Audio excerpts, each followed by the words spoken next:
Shaka Khan, let me rock, Shaka Khan. Let me rock, let me so all I want to do. Shaka Khan, come on now. Let me rock, let me feel for you. Do you feel for me the way I feel for you, Shaka Khan? I want to love you, want to hug you, want to squeeze you too. Shaka. No one can hear this music, just me. But I can't let you hear it because of copyright. That's right. Mm, mm, mm. Because you know why? It's Saturday night, so why not dance? You know, even though you can't hear it, who cares? You hear it up here in your head, right?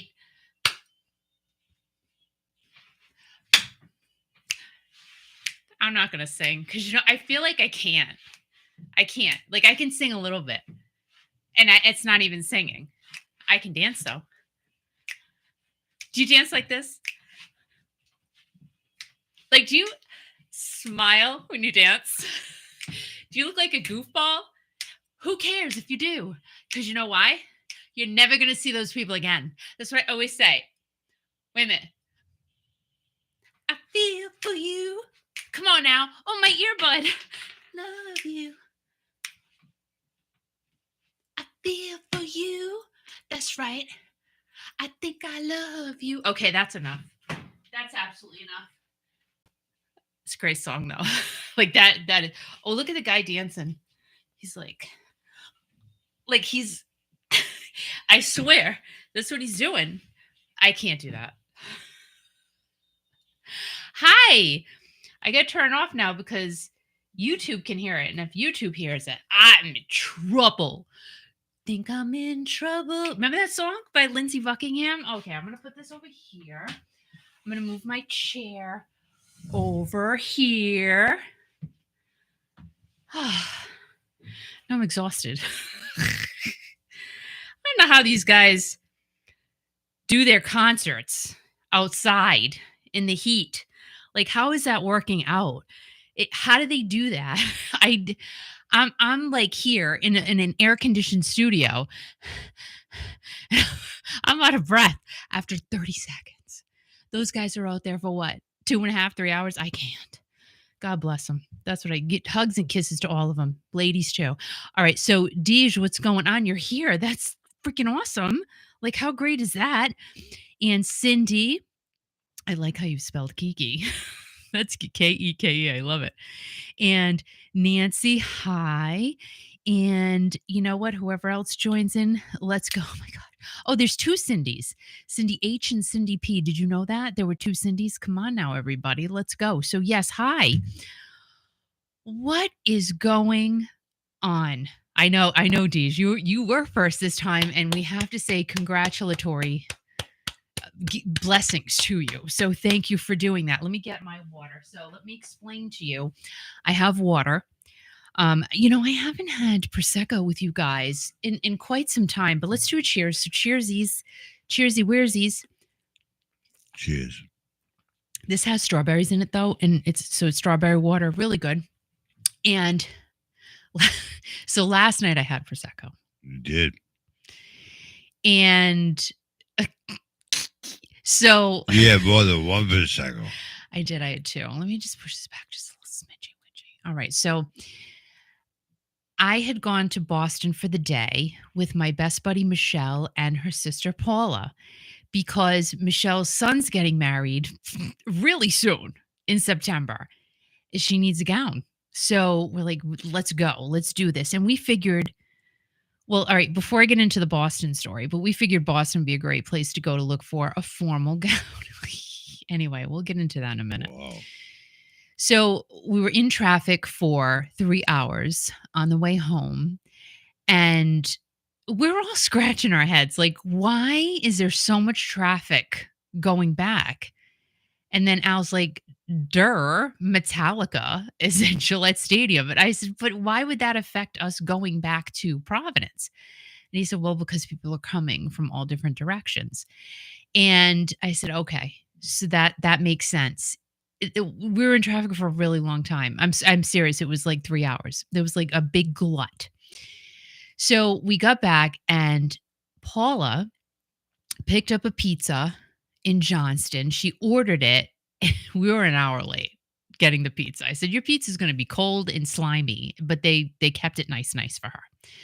And the pizza smelled so good. I literally had only eaten a banana in the morning, nothing else to eat all day. I was freaking starving. I wanted to just lick things off the sidewalk. It got that bad. But, we could have Wow. stopped somewhere. It's just we were in a zone to get a dress for Michelle. And then, we got to the car, we started heading back. Oh, maybe if we see something, we'll stop. It just didn't happen. So Paula ordered a pizza and she's like, oh, just have a piece on the way home. Like, no, Al and I are going to Shake Shack for dinner. Michelle's like, Shark Shake Shack? What is that? And I said, no, it's Shake Shack and it's really good. Like their burgers are sick. I'm telling you, their burgers are sick in the head. So me had 2 Prosecco's before heading to the Shack. And it was really fun. Like I felt like we were on a date. Didn't you say that, Al? Yes, I did. Yeah. I still feel like I'm on a date. Oh, that's so And what did I say to you? I was very nervous. He was nervous. Anyway, probably because I was burping. But anyway, so No, because I was on a date. I just felt good. It just felt right to do that. And I haven't had Prosecco in I think about a month. So it was fantastic. Like it was just so fun. And I was nuts like I always am when I have 2%. Never mind 1, 2. I'm off the chain, like talking to the hamburger. Like it was great. And I was fine today because normally I know sounds lightweighty, right? But I'm telling you, I am very, very much of a lightweight. So got our burger and my favorite burger, Al got the classic Shake Shack burger. I get the burger with barbecue sauce, onion rings, and bacon. Oh my God. That burger, I don't know if they call it the Shake Shack burger, something. That burger, if you're near a Shake Shack, I'm telling you, this burger from the Shake Shack is going to put every other burger joint out of business. No joke, because it's really not that much more expensive. When you think about it, it's thundering right now. If I have to go, it is what it is. What can I say? I'm frightened. Oh my God. I'm frightened. Pass. So don't worry about it, will you? I'm telling you, these burgers are so good. And I had the fries. The fries should be crispier, though. I'm just being honest. Because last time I got the cheese with the bacon on the fries, that's way too soggy for me. I need crisp. On the fries. So even just the plain fries, not much flavor. So I could leave those. I probably will replace that with a shake next time. I did not get a shake. I got a lemonade. That lemonade's so good. And, came home and really I passed out because I was exhausted. Today, where was I going to talk about you? I don't know, I forget. So we could talk about Boston. Oh, hi. Let me see. Oh my Kathy God. Waddles here. Hi. You know what though? Will you calm down? You can have fries Will with you ranch. Calm down. You can have fries with Do not ranch pay attention. dressing. Can you hear me? No. Can you? Let me just. Cannot hear you. Can I just stop here for 1 second? Sure. I know you hate when I do this. I do. I'm going to ask you a question. Don't let me forget where I was. Though. Okay, it's talk about Kathy Watt. Don't worry about it. Let me ask you a question. I want you to sit back, relax, okay? Because you tell everybody about your trip, which is great. I didn't really say anything. anything. We calm down. No. Stop for a second. Okay. Please. Can I ask you a serious question? No. It's thundering. Oh my God. Will you okay, I just can't. Can I ask you a personal question? Dude, you're married to me. Go ahead. No. I want you to tell everybody who's watching you right now, and there's going to be other people joining you tonight too. What day is it? Saturday. Say it again. It's Saturday. Kiki, calm down. What? And tell everybody what day it is. Hi, Sandra. Tell everybody what day it is. It's freaking Saturday. Like, what else do you want from me? So why is your YouTube video tonight labeled Friday Night Live? Oh, is it? Oh, I'll fix it later. Whatever. I was rushing to get the thing. I think you drank more than 2 Prosecco's. I didn't. I didn't have any today. think you're still drunk for last night. No, I'm fine. Joey for Friday Night Live. Oh, whatever. You don't even know what day it is. Well, I'm so used to being here on a Friday, but all right. So it is what it is. That's a moot point, dude. So who Oh, cares? do- So hi, Sandra. Hi, Tanya. What's going on? Shake Shack fries are meh. Thank you. That's what I I won't be here for a said. while. Goodbye. All right, bye. But the burgers are great. I'm telling you, I totally agree. And I'm like, no, I won't. I'm not gonna get the fries at Shake Shack anymore. But the burgers, I almost got a second burger. I know. I know. I almost got a second one. I'm like, do I have dessert or a second burger? Chocolate, another burger. I already know what the burger tastes like. I went for the chocolate. So we drove down the road to East Greenwich, which is so cute. And there is a cupcake place. Oh my gosh, I can't remember the name of it, but it's like sweet something, of course. And we got 4 cupcakes. I ate one, Al ate one, and then we had the remainder today. Dude, like that is just the way to go.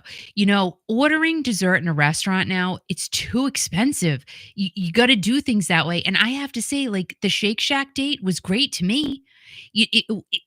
First of all, if we had eaten that in a regular restaurant arena, we probably would have paid $100. And then getting dessert and a couple of drinks on top of that. Oh, honey, it's just not even worth it anymore. Like, you got to figure out ways to save some buckaroonies. And it was perfect. The food was great. Not getting the fries anymore. But the food was awesome and we had fun, and then driving to another place and getting a little dessert. It was awesome. It was just really, really perfect. Hi, Maureen. What's going on from Schenectady? And Kathy said, I had Tillamook brownie batter ice cream. The Tillamook ice cream, let's talk about the blueberry one we got. Was it 2 weeks ago? Whatever. I wouldn't get that again. It's too. I said it was good as I was eating it. And then I'm like, oh, like the pie crust is just too sweet. I didn't like it. But the coffee ice cream they have and the vanilla, every other one of their ice creams I've tried has been freaking phenomenal. But that blueberry pie one, I won't get that. Ugh, I didn't like it. I didn't like it at all. Ario Gino, what is up? Kurt is at, we saw Kurt Andrews this morning. I know. Like, that was a surprise. So we met him and his beautiful wife, Laura, and their beautiful daughter, Ashley. We met them for kind of breakfast, lunch. Like, I had lunch. I said, I'm not eating breakfast. It was 10 o'clock, but I'm like, I want a lunchy thing. And I really wanted a Reuben sandwich. I am eating like a pig, a Rooney, the past couple of days. I got to stop now. That's it. I got to stop. I got a crunchy steak roll up thingy. It was so good. And then they had aioli sauce to dip it in. Like, my head shaking. It was so good. It was so delicious. And their fries weren't that good either. Like, they need to be crispy and greasy. I don't care. Crispy, greasy, soft in the middle. That's a fry. That is a fry. There's no getting around it. You cannot have it any other way. Let's see. Regina said, girl, I've been busy 9 concerts in the last 3 weeks. Scott Andrews is actually at Cheap Trick tonight at MGM in Boston. Kurt Andrews is at REO Speedwagon. And I know some of y'all are somewhere else. Who knows? And I apologize for labeling this video Friday Night Live. So I'm sorry. Oh, and Maureen says, on our way to a river festival with food and craft vendors and live music and fireworks. How fun is that? They have all that going on at night, Maureen. How fun. This is what I'm talking about. This is why the summertime is the best time ever. And people are already like, oh, I want my apple pie. I want my pumpkins, like, already. And I said, please, Jesus, stop. And Halloween stuff's out, which is, I'm annoyed by it, but there are people who really, really dig Halloween, and I'm happy for you, but it's too early. It's just too early. I did see Christmas stuff somewhere too, and I can't remember where I saw it, but I did see some Christmas sprinkling of things. Gina Thomas, what's going on, girl? What is going on? How was the date last week? And let's see, Tillamook ice cream is better than Bluebell, which is Texas ice cream. We do not have Bluebell here, as far as I've seen. I don't care if I live in Texas. Tillamook is better. Go, girl. You just say how it is. You just say it. And Kathy Waddle says, I saw Donny Osmond last night. Is he not adorbs? He is so cute and he's a great dancer. Ario and Train was awesome. Ario Gina said, yes, Kurt is going to have a great time tonight. And Maureen says, yes, just went to Foreigner and Sticks this past Tuesday. You all have been so busy. And I bow down to you. I say, good for you. Have fun. It's fun. It's just way fun. And Gina said regarding her date last week, fantastic. I'm in love. Like how cute. How sweet is that? Like how sweet it is to be loved by you. That's right. Yeah, James Taylor kind of lives in Rhode Island a little bit. Let's see. Gina said he's a keeper. Ario Gina said, I seen Barry Manilow. Wow, he's fabulous at the Copa Cabana. The hottest spot north of Havana. Here. Love him. Love him. Deej says, I wish I were you all, man. I have to live my concerts through you. You know what, Deej, you can get some cheap tickets to go. I'm telling you, because I've been feeling the same way. Like the pressures of the finances, it's tough. It's tough. But there are things out there that you like. Patty Taylor was getting $25 tickets. You know, how do you beat that? You can't. That's fantastic. That's with fees, I think she said. So the deals are out there. You got to go. You just got to go. Get in your car, drive, and go see a show, even if you go by yourself. As a matter of fact, this week, I'm going to have a fun interview with a really good friend of mine. She just took a trip overseas by herself. And I think it would be super interesting to bring her story to light to all of you because she travels all the time by herself. And I find it fascinating. I really do, because I have no problem doing things by myself, but I don't know if I could take that step to take an entire overseas trip by myself. But she's going to tell you all about it, and I think you'll really enjoy it. That'll be on my other channel, Kiki Room, and that's coming up probably the end of next week. And see, Deej says, I know, Kiki, I just can't go alone. This is what I'm telling you. Now, I did not even see that you said that while I'm talking about my friend Stacy.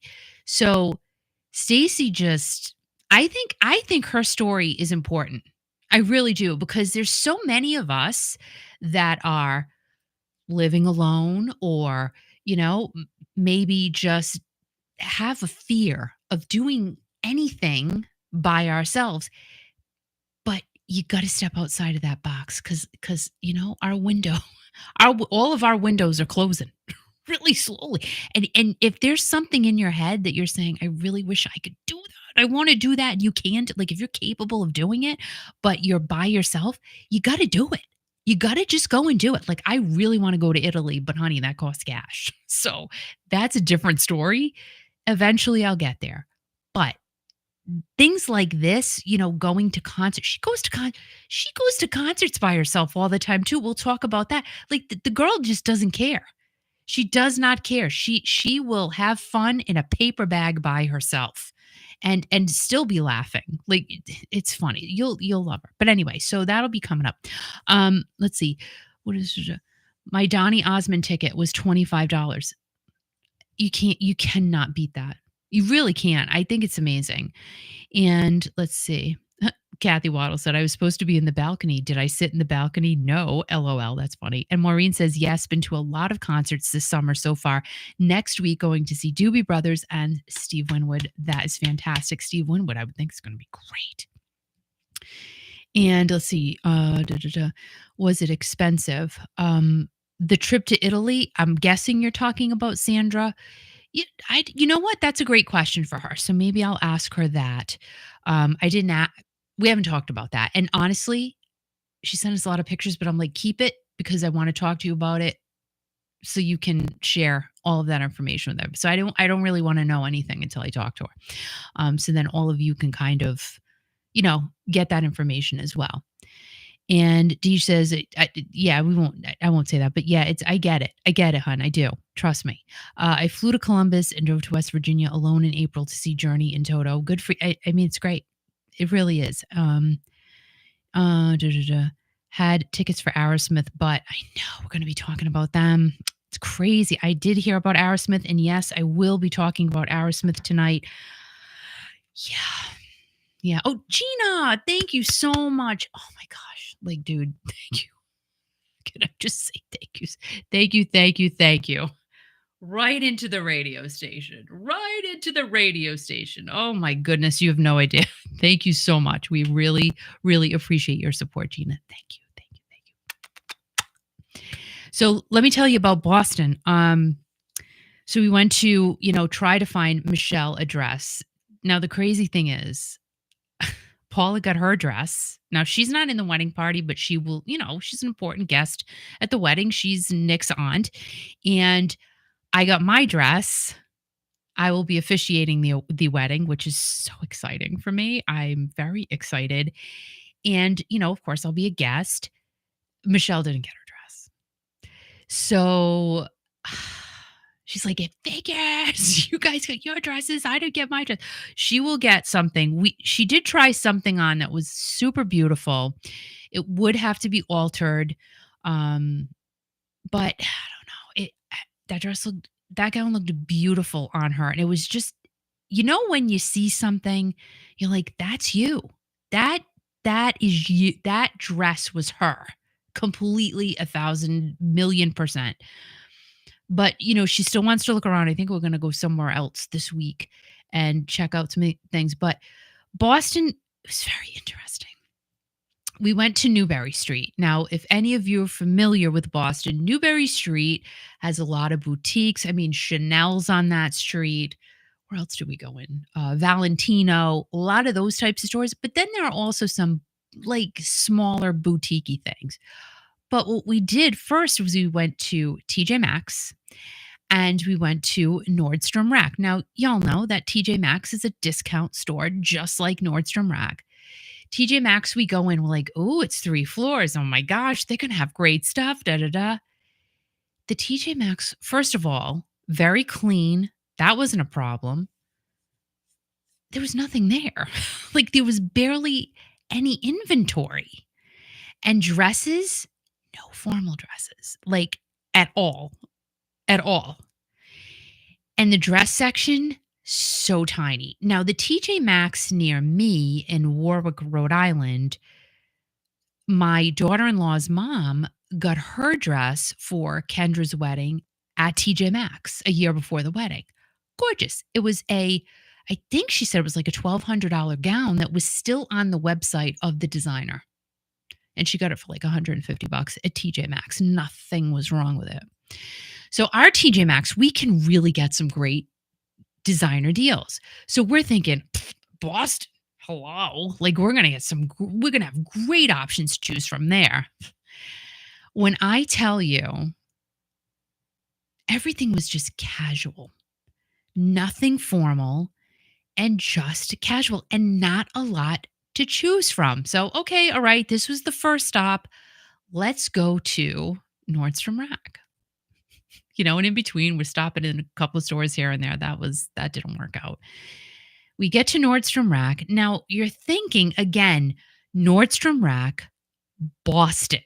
You're going to have magnificent arrays of clothing to look at. No. It was so... I can't even explain it. Like there was nothing there.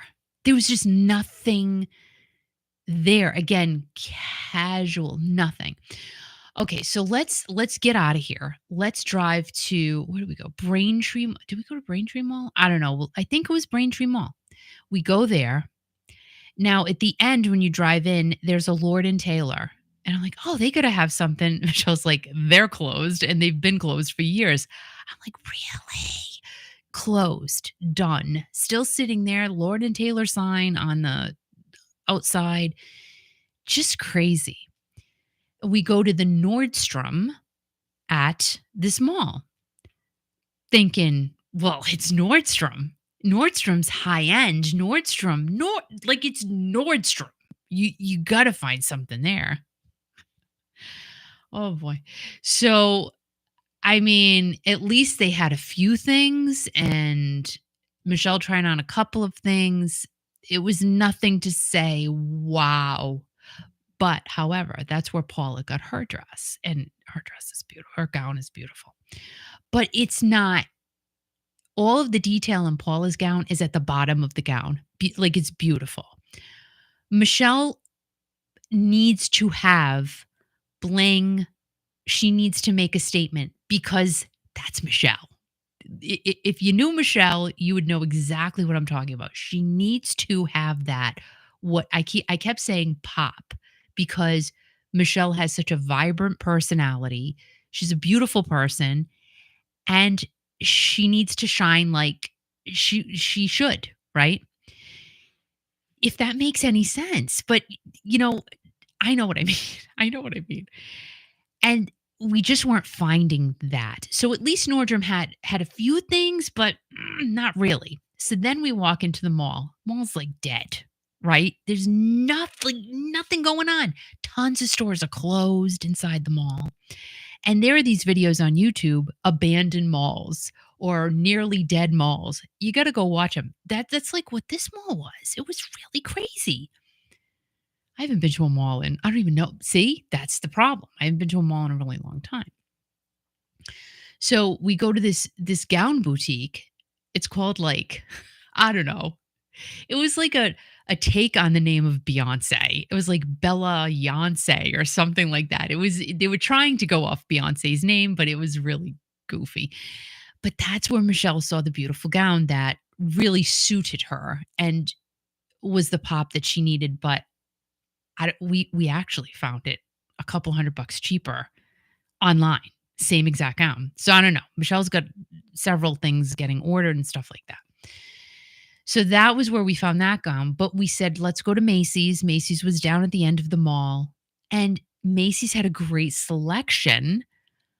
But again, nothing earth shattering. But that's where I got my gown. But mine's very simple gown, black. It's simple, but elegant. Michelle needs that pop. She needs something different that nobody else is going to have. And honestly, the gowns Macy's had are like the same gowns I saw a couple of years ago when I went to get gowns for my son's weddings.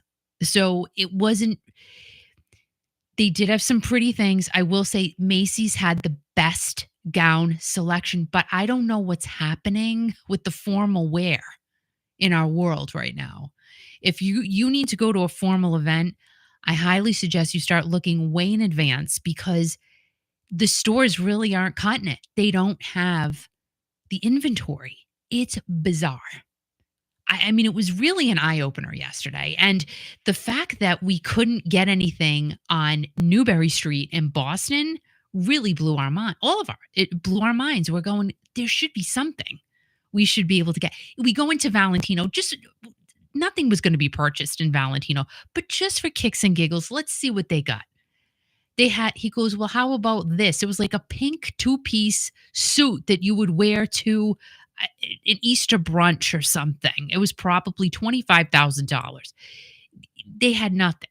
And I guess they don't carry stuff like that in high-end boutiques. What do I know? I don't go. I go to TJ Maxx. So it was really, like I said, it was very much an eye opener. It was weird. So if you need the moral of the story is if you need to go to a formal event that you need a gown or a really pretty dress or something, start looking in advance. And I can't be ordering stuff online. I need to try it on. But see, like that's the whole thing. Oh, order it on, like Paul's going, order stuff online and then you can return it. What a pain in the butt. You know what I'm saying? It's pain in the badookie. So let's see. So Tanya said, yeah, that's crazy. I'm telling you, it's nuts. And oh my gosh, Rhonda, what? Well, you know what? Everybody say prayers for Rhonda. You got to read Rhonda's thing here. How did you do that? How did you do that? Rhonda said she fell into the concrete face first at the Journey concert she went to. She has a broken nose, closed head injury, and left leg contusion. What happened? What happened? Were you going up steps, going down steps? Did you trip? Oh my gosh, I'm so sorry. That's terrible. Terrible. Everybody's sending you good vibes. Send Rhonda some hearts, everybody. That's just terrible. Oh, bye, Gina. Oh my God. I didn't even know you were going, but bye. Thank you so much. Have a great day at work tomorrow. That's terrible. Oh my gosh. It's always something, right? Always something, but hopefully you get well really, really soon. Hey, Christina, how are you? Yep, big hearts for Rhonda. Oh my goodness. My goodness. So did it happen at the beginning of the show, or did it happen midway through when you were leaving, or like how did that happen? Wow. Well, I'm sorry. I'm sorry that happened to you, and hopefully you're doing better as the days go on. All right, everybody. So let's just get into the news. There's a lot of it to talk about tonight. I mean, things are starting to stir up again for the Journey guys, and I was half surprised, half not surprised to read that article this morning, and I'm like, I'm not really surprised. Like, it wasn't earth shattering. I wasn't sitting here going, oh no, like. Anyway, so we'll get into that in a little bit. Now, this was horrible. Slash of Guns N' Roses. How terrible was this, though? He lost his stepdaughter, Lucy Blue. She passed away. She was only 25 years old. She passed away on July 19th. And I don't believe it's been released how she passed away. They know how. The autopsy has been done, but I don't know if they call it closed or they're not releasing any details. And just a sad story, because what I've read about Lucy Blue Knight is she seemed like a very talented girl and just way too young. Way, way too young. And, our hearts break for Slash and Megan, who is Lucy Blue's mom. And I just can't even imagine. And Slash wrote the following statement: Lucy Blue Knight, who was born on December 6th of 1998, beloved daughter of Megan Hodges and Mark Knight, stepdaughter of Samantha Summers Knight and Slash, sister of Scarlett Knight, stepsister of London and Cash Hudson, passed away peacefully in Los Angeles, California on July 19th of 2024. Lucy Blue was an incredibly talented artist, a passionate dreamer, and a charming, lovable, sweet soul. The family asks for privacy at this time and requests that social media speculation be kept to a minimum as they grieve and process this devastating loss. You cannot even imagine. Really can't. But sadly, Lucy Blue had posted her last Instagram post. Let me see if I can find the date. I think her last post, from what I'm reading here, and I'll read this to you guys. This is from thedailybeast.com. Guns N' Roses lead guitarist Slash revealed that his 25-year-old stepdaughter, Lucy Blue Knight, whom he shares with partner Megan Hodges, died this week. And just hours after the tragic loss was announced, Knight's final words were posted to her personal Instagram page. So this was posted after she had passed, which makes it even worse. And what she said was, "Whether I made you feel excluded, manipulated, controlled you, told you to quit your day job from the comfort of being financially supported by my parents, or drowned real issues in toxic positivity, I am sorry. Countless missed opportunities and connections due to a disgustingly big ego, insecure heart, and fear of being vulnerable. May my soul learn to evolve from my poor job at being Lucy Blue. Peace." So clearly, I mean, from that statement, she was feeling some type of way about a situation, and you just have to, you know, say to yourself, if you're ever going through something like that, to just reach out to somebody. Just reach out, be vulnerable and let loose, and show your emotion, wear everything on your sleeve, and just ask to talk, because sometimes talking really, really helps. And knowing that you have the support of somebody also really, really helps. So, our love and compassion going out to Slash and Megan and the rest of their family. Terrible, terrible time. Yeah. So, Ariogina said, my Slash concert was canceled the day she passed. Prayers for Slash and family. Yeah, absolutely.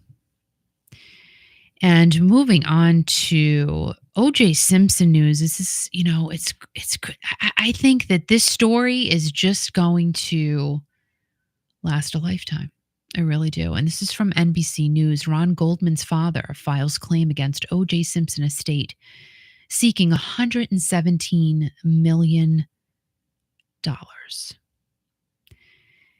Simpson was acquitted of killing Nicole Brown Simpson and Ron Goldman in criminal court, but a civil jury found him responsible for the homicides in 1997 and ordered him to pay millions of dollars in damages.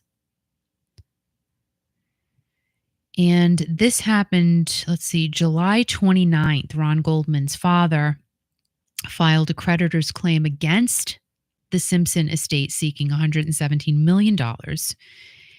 And the claim is filed in Clark County District Court in connection with a wrongful death suit brought by Goldman's parents, Fred and Sharon, in 1997. Do you believe it's been that long? 1997. And that happened at which a civil jury found Simpson responsible for the homicides of his ex-wife, Nicole Brown Simpson, and Goldman, and ordered him to pay millions of dollars in damages. And he was later acquitted of what he was accused of. And in 1997, Fred Goldman had claimed that the Simpson estate owed him over $117 million. And in 2006, 2015, and 2022, the judgment was renewed 3 times in the courts of California. And in 2022, the claim amount increased to $96.3 million, and since then it has accrued interest of $20.6 million. So after July 25th of 2024, the claim amount will accrue interest at the daily rate of $26,402.36 until paid. $26,000 a day in interest. Holy moly. Do you think it's never going to get paid? How? I mean, did his estate have that much money? Let's just take a look here. Let's take a look and see. O.J. Simpson net worth. I don't think he had anything, did he? Let's see. He was worth $10.8 million estimated at the time of death. I didn't think he would have that kind of money because, yeah. And Fred Goldman said it wasn't about the money, it was about the justice. And I get that. So who knows? Who knows what's going to happen? I mean, I don't know. I mean, I'm not familiar with any type of that law, but I would think that if the estate just keeps denying and going back to court, legal fees are going to eat up everything he's trying to get. But hi, Roberta, how are you? Nice to see you. See you. And let's see. Yeah, crazy stuff. All right, moving on to. Oh, this was. I thought that we can move on to happier stuff now. Thank you very much, Kiki. Yeah, we can do that. Madonna's Like a Prayer is back on the charts, saw a 229% increase in streams after being featured in the Deadpool 3 trailer in July of 2024. The song's streams increased from 506,000 to 1.66 million from July 26th through the 29th. The song's appearance in the trailer and the anniversary of its 1989 number one hit on the Billboard Hot 100 may have contributed to its resurgence. Now, Like a Prayer, that was like wicked controversial at the time. The whole cross thing, the burning, yeah, there was a lot going on in that video. And Like a Prayer is from her 1989 album of the same name, Like a Prayer. And that was the lead single that was released from that album on March 3rd of 1989. And it was written by, let's see, who wrote it? Who wrote it? Composer. Patrick Leonard composed it, but it doesn't say who wrote it. Lyricist, Madonna. Why don't they say songwriter? So I guess she wrote it. And yep, she wrote it. And she also co-produced it with Patrick Leonard. And let's see. There was a choir in the song. Remember the whole Like a Prayer thing was just kind of crazy. And it had a lot of, innuendos in there. And the whole religious thing, it was a nightmare, I think, for her. And that was the start of, Madonna's popularity kind of waning. Even though the woman, everything she touched turned to literal gold. And even though Like a Prayer was so controversial, it's still not for anything. It's a great song. Like you can't deny that. It's a freaking awesome song. And I mean, I'm reading this right now. Yeah, it's bad in the video, but it is a good song. It is a good dance song. I'm just kind of throwing it out there. I love it. I know you do. So it's back on the charts, and this is what happens. You've got these older songs that get brought to light in a movie or a TV show, and they blow up. And this is one of those songs that it's happening to right now, which is really cool. And it's as of 5 days ago, it was number 43 on iTunes. And I think that's great. 43. Yeah. Al, what's going on? Why don't you say hi to everybody?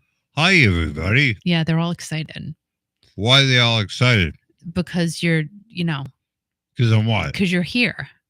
They're not excited I'm here. They're excited. So is it raining? Yes. Is it really? Yeah, it was raining off and on. Well, good. It's kind of good because my plants will get watered now. My hair's getting watered. Did you go to that thing? Yeah, there's not there. Oh, fuck. Are you kidding me? It's a fake. No, it's not. Kiki. Did you get it? No. Are you surprising me? No, I'm not surprising you. It was not there. I even knocked on people's door. They didn't know what I was talking about. Hey, give you the right address. It's number 4, right? Yeah. I went there. I didn't see anything, so I knocked on people's door just because that's what I do. So I don't know what you're talking about. We have a bed frame if you want. Yeah, no. You want to look at our bed frame? No, I don't want to even look at your mattress. So we're trying to get some free shelving for our eBay shed, and I really don't want to pay for it. So let me tell you what happened today. Oh my God! Remember the shelving I showed you this morning? Al? Yes, that great shelving. Right. Yeah, okay. So the guy was asking $55 for 4 of the heavy duty plastic.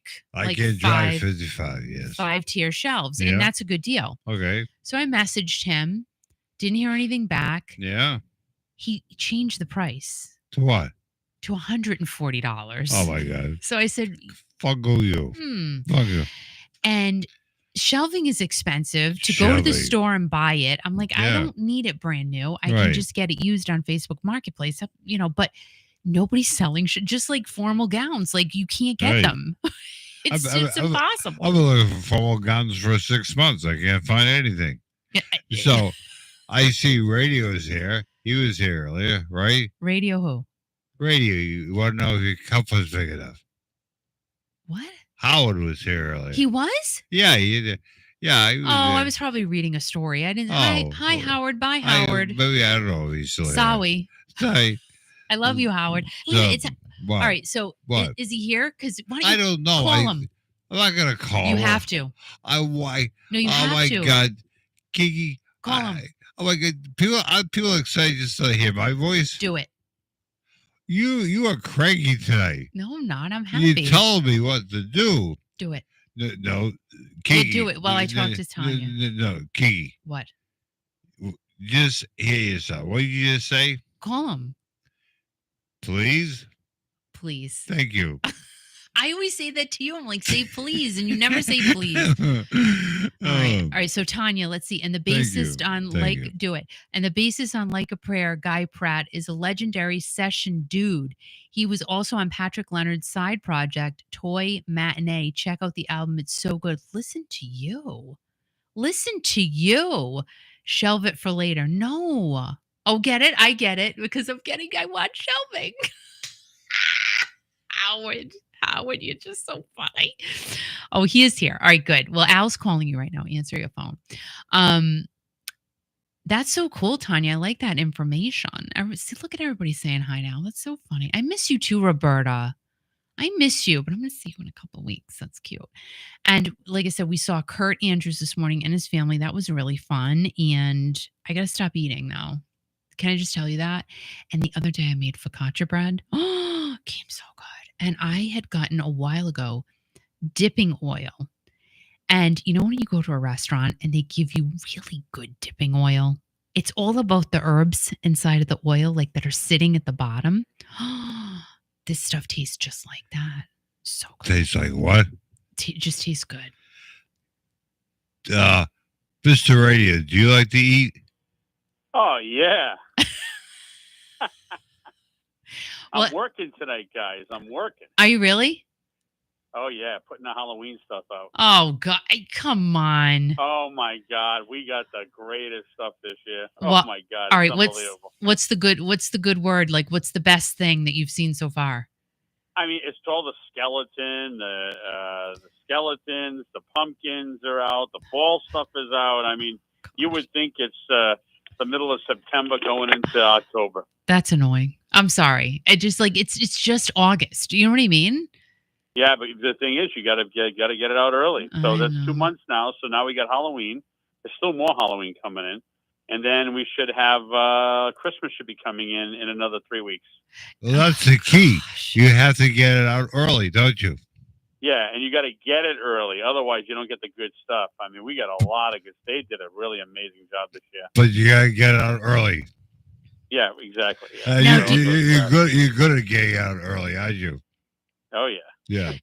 Now, people love Halloween. And to me, it seems like Halloween can be bigger than Christmas. Is that true? It is. It's one of our biggest holidays over here at the store. One of our biggest ones. Yep. Michael's Arts and Crafts. All right. I said Michael's Arts and Crafts. Now, do you ever see, like TJ Maxx has this thing right now? It's a ghost walking a ghost dog, and it's viral on TikTok. So people are scrambling to get this thing, and they're selling it on eBay for hundreds of dollars. Does that ever happen with anything at Michael's? Nah, not really. I mean, we got Chucky dolls right now. Oh gosh, it's like a Chucky. And what is a Chucky doll? I don't even know. I haven't even played with it, but it's Chucky. It's Chucky from the movie, Chucky. Yeah, that scary movie. Yeah, the scary movie. Yeah, but we have. This stuff's come. We got witches that are the motion detection and ghosts and goblins. We have a whole. One of the hottest things is skeletons. Oh. Full size skeletons. Like people hang them on their house. I saw somebody the other day. I was walking by their car in the back seat belted in. There's a skeleton. I'm not kidding you, in the back seat.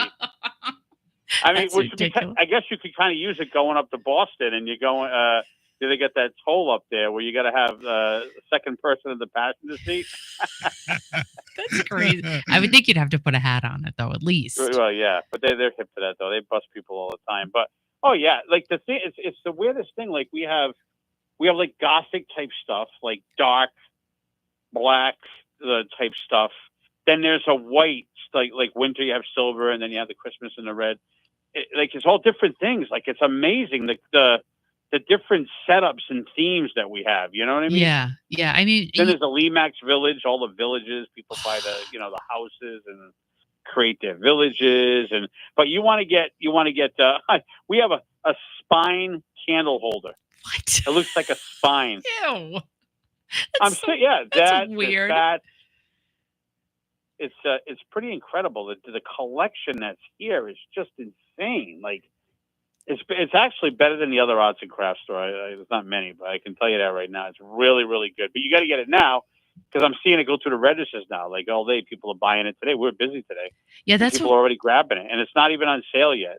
that's what I'm thinking, right? Like just like TJ Maxx, I was in there last week and I said, this Halloween stuff's going to go. And I can probably go in there tomorrow and probably see that most of the stuff that I saw last week is gone. Yeah, I don't know if it's that quick. A lot of people wait till it goes on sale, but we are selling a lot of it already now. Yeah. Because the problem is if you wait, you don't get the good stuff. You know what I mean? Like the really good stuff that comes out. Yeah, because we just got this 8 or 10 foot. I know they make a bigger one. Home Depot actually has a big, huge, I think it's a 13-foot skeleton that I've seen out all over the place. People have them out. It's like $500, $800, something like that. What? Oh, stop. Yeah, we got one in, and it's not. It's just I think it's an 8-foot or a 10-foot. That's insane. And somebody. Yeah, but I'm not. I like to set it up, but I'm not setting it up because then it's the only one we got to sell. Each store just gets one, and then maybe a backup one. But that's it's pretty cool though. It's really and the candle collection, amazing. All right. Well, all right. Come on now though. I think like. I don't know, Michael's candles. I'm sorry. Like do they smell good? There we go at the candles. So I will tell you this, Michael's so one of the feedbacks, we have a lot of nice candles, but I'm talking about now. Remember, I'm talking about when I say candles, I'm talking about candles in the shape of. I mean, what do you want? Fall. We got acorn candles. They're shaped in an acorn. Oh, geez. They're shaped in different things like that. We have the Halloween candles where they're shaped in a hand coming up with blood coming off it with the candle. Skulls with the So those aren't really designed to smell per se. Yeah, they're just Halloween ones, but they do. But then the fall ones, the apple shaped like apple, they smell like apple. We have believe it or not, a candy corn scented candle. Oh gosh, stuff like that. We have football and flannels candles, and they smell good. And Michael's, we actually bumped up the scent in those candles massively because even I bought them like 5 years ago. I'm like, these don't even smell. They don't last. That's what I'm saying. Yeah. They really bumped them up to where they actually have a more potent smell to whatever you're getting. I do have to say that. I tell customers that because it's, they don't really think about it, but I know it. Like when I smell them and they don't smell right, but they did a really good job on it this year. They really did. There's a lot of amazing stuff out now. So. Yeah. I've never heard you talk like this about the Halloween stuff. I'm into it. Like I know what's going on. It's like, I'm into everything that we get going on here. So I love this is my time of the year. You have a passion for October. Halloween. You love Halloween. Yeah, it was good. It's good. I love it. So it's good. It's fun and again, it's just I hate this weather. I need like the fall. That's what I need to hit. So. Oh my gosh. So, yeah. Wah. But it is your birthday today, right? Yesterday. My birthday was yesterday. All right. Well, it was your birthday yesterday, so let's sing happy birthday. Oh my God! No, you don't have to sing Ready? Happy birthday. Happy birthday to you. Oh. Happy birthday to you. Oh, yeah. Happy birthday, dear Howard. Happy birthday to you. Oh, thank you. Yay, everybody send hearts. Everybody send hearts to Howard. Hearts for Howard. Hey. Oh, yeah. There we go. Some hearts for Howard, everybody. Hearts for Howard. Yeah. Howard, how old are you, Howard? Well, I hate to say it. I don't feel it. I asked one of my employees, how old do you think I am? Yeah. 45, I think you're 25. 50? 25. Someone said 45. I'll take 45, and I'm 57. No kidding. You're my age. It's over. No, it's You're not. 57. Stick a fork in me. I'm done. 57. Like, My I God. think, you know what? I'm at that age where you think about, oh my God, what would you do differently? What could I have done Yeah. back in the day? You know, Alive. Saved not money. spend money on girls and Yep. You know? It goes back to, doesn't it go back to the money though? Like we spent money on stupid stuff. it goes back to like think about it. You could back in the day, you could have like that was like what I graduated. I told my employees this, and they died because 3/4 of them weren't even born. But 1985, that's horrible. You wouldn't. And then you see Breakfast Club and all these movies. They're Yeah. having a 30, 40 year 30, 40 year what do you call Reunion. it? The anniversaries of these Anniversary, movies. yeah. And I'm like, oh my God, like Breakfast Club or Footloose 40 years ago. I know. Isn't that crazy, huh? It's so bizarre. Did you watch the documentary on Netflix about the Breakfast Club brats Oh, or yeah. whatever? Did you see that? Yeah, I watched that. Yeah, that was good. But what did you think about, some of the, actors who didn't want to participate because they want to put it in their past? Like that's what made them, though. Yeah, the problem is a lot of people like that. Like, for example, right? Like I liked Ferris Bueller's Day Off, right? Oh, I love that And movie. I liked that whole thing, and they had the whole background, and I like watching that. Forget about the fact that people could have got arrested and charged with other stuff because I think the principal did on there got arrested for something, some harassment, something. He did something wrong. Yeah. But it's like Macaulay Culkin, right? Home Alone. I love Home Alone, but ever since he went south in his adult life, I try not to let the focus on that. I focus on the good old times. Yeah. Halloween with Michael Myers, the old Halloween with Jamie Lee Curtis, Don't Fear the Reaper. Right. I like that stuff there, but I don't let my mind go to where they are today because I won't enjoy it anymore. I think a lot of people enjoy those movies and for who they are. But if you think about Macaulay Culkin today, or you think about, Molly Ringwald in Breakfast Club, she was true to herself, and a lot of those other people were in there too. But you can go crazy. Like, that's all we had. Like, I tell people all the time, like, we had it good back then, Mhm. 85, 86, 88. We just didn't know how good we actually had it. You're so right. Compared to what we have now. Now we're a disaster. Like, everything is a mess. You're so right. You're so right. I completely 5,000,000% agree with you. And I love going back to that time. And I have watched The Breakfast Club in present day. I can't even tell you how many times because it's good stuff. And it was just a great friggin' that movie's movie. Awesome. And St. Elmo's Fire too. Did you ever watch that again? That is my absolute ultimate, one of my major favorite movies of all time. In fact, I tried for the longest time. I wanted a shirt with the bat on it. You know how he was a singer there? I just love that movie. I love that whole theme of, it's almost like the Faneuil Hall in Boston area. Yes. The college scene with the leaves coming down. I mean, I never got to live that. I never went to college. I was always successful without going. Yep. But I always loved that time. I would really want to go to school just for that, but that's not what it's about. You know what I mean? Absolutely, that's what it's about. But I'm a party at that. But I mean, yeah, it was just it's just an incredible time. But that movie is absolutely one of my favorite. I love that song by John Parr. My gosh! I hear that come on, and I'm in the way, and then it's over, and I'm like, okay, back to reality. Take me where the future's lying, St. Elmo's Fire. Oh yeah. So Howard, Yeah. Do you like Montel Jordan? I'm not. People always goof on me. Howie. Yeah. This is how we do it. They always say that. Right. I didn't even think about that. I hate that. Howard, do you like Rob Bass? Oh, hold on. You gotta put it. Yep. Do you like Rob Bass? He's busy. Oh. Let him talk. Yeah, I gotta go. Okay, All right, bye. I got a problem. Bye. Happy birthday, bye. Bye. He has a problem.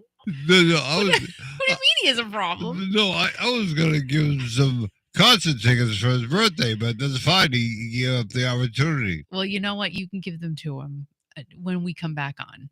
But he's busy right now. That's fine. So Tanya He's said fine. the 80s were not perfect, but so much fun. What is perfect, Tanya, right? Like, it's true. What is perfect? But yes, so much fun. And I don't know. Like, I love going back there. I do. And Howard's totally right about, not taking some of these celebrities that were in these shows, things that they did later on in life. You can't, you really, I don't base what they did on stuff that they did later. I'm still loving the movie and I'm still watching it and I'm still, saying, hey, that was a great movie and it's still a great movie and that's not going to change for me, So, yeah, I love the 80s. Love it. And Nancy says, I 100% agree with Howard. He can go on.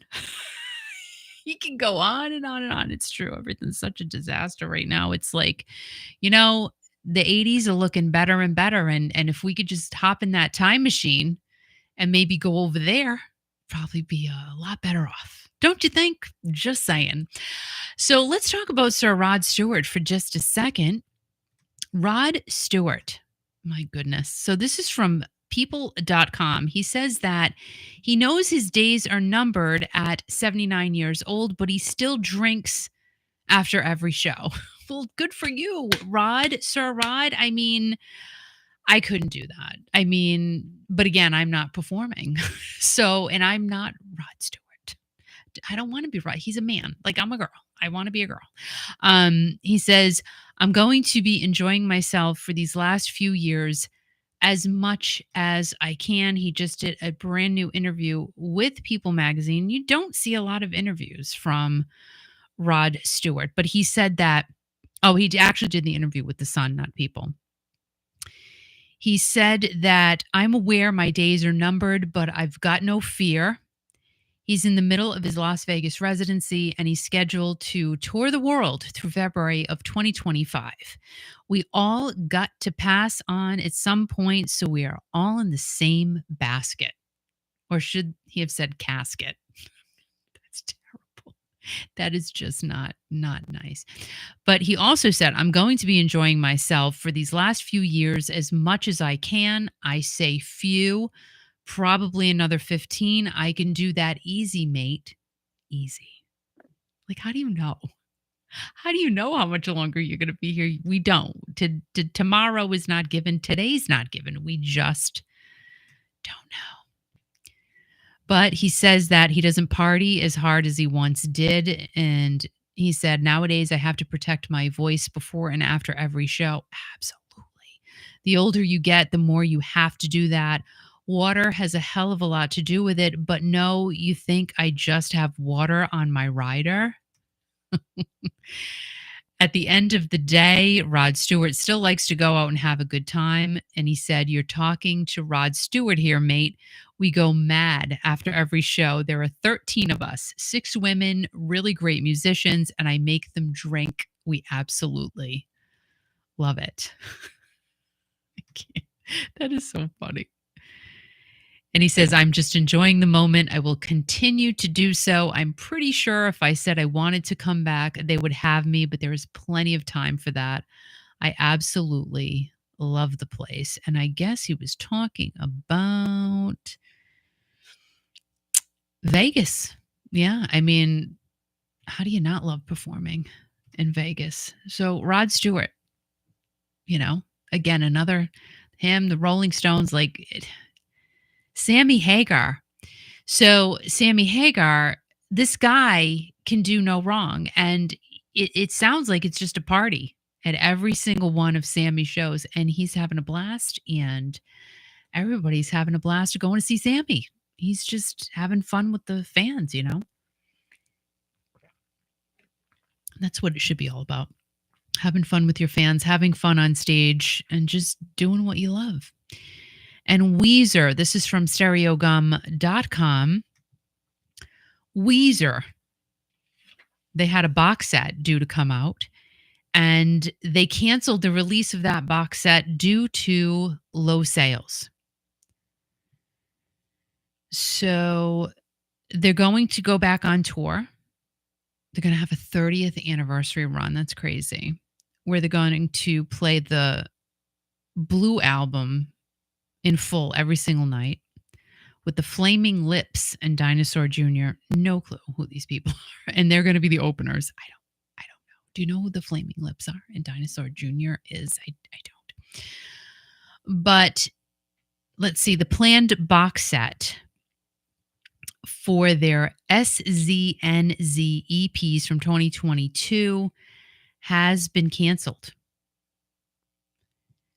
And they spent all of 2022 releasing those SZNZ EPs, one for every season. And they planned to do a Broadway mini residency for those EPs, but it was canceled because of low ticket sales. And last year, the band tweeted that they were going to have the SZNZ box set, but that has also been canceled. And Weezer's assistant broke the news of the cancellation on Weezerpedia Discord last week. A fan had asked what's going on with the box set, and the reply was, okay, official word. I just learned the SZNZ box set was in fact canceled. I'm sorry to confirm. Apparently high cost versus not expecting enough sales to make it work. Feels kind of like the Broadway cancel thing, just letting SZNZ be as is and enjoy. And he said that it could be a record store day release somewhere down the line. A lot of that stuff going on, kids. You don't want to see that. You don't want to see, anybody having to cancel anything due to low record sales. But we have another concert that was canceled. Sandra said, my daughter wants to go to that, but the tickets are so expensive. Yeah. Hey, Teddy, how are you? We have all been great. Thank you for asking. Thank you for being here, Teddy. And yeah, so the next concert that was canceled, it was actually last night, Night Ranger, Jackal, Firehouse, and Enough is Enough. They were canceled at Plymouth Motor Speedway in Indiana. They said that they're not going to offer any more concerts at their venue, I guess, for this year. I don't know if that's through next year ever.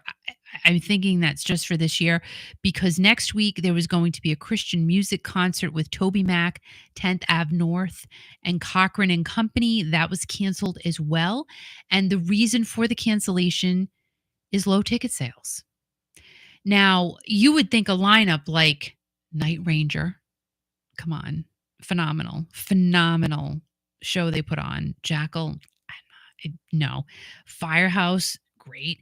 And Enough's Enough, they have a really great following. I'm just really surprised that the ticket sales were low for those guys, but I guess that's what happened.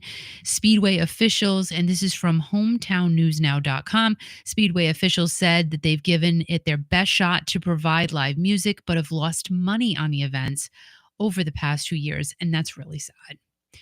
When you hear about venues who are trying to give the fans, a venue to go and enjoy a concert.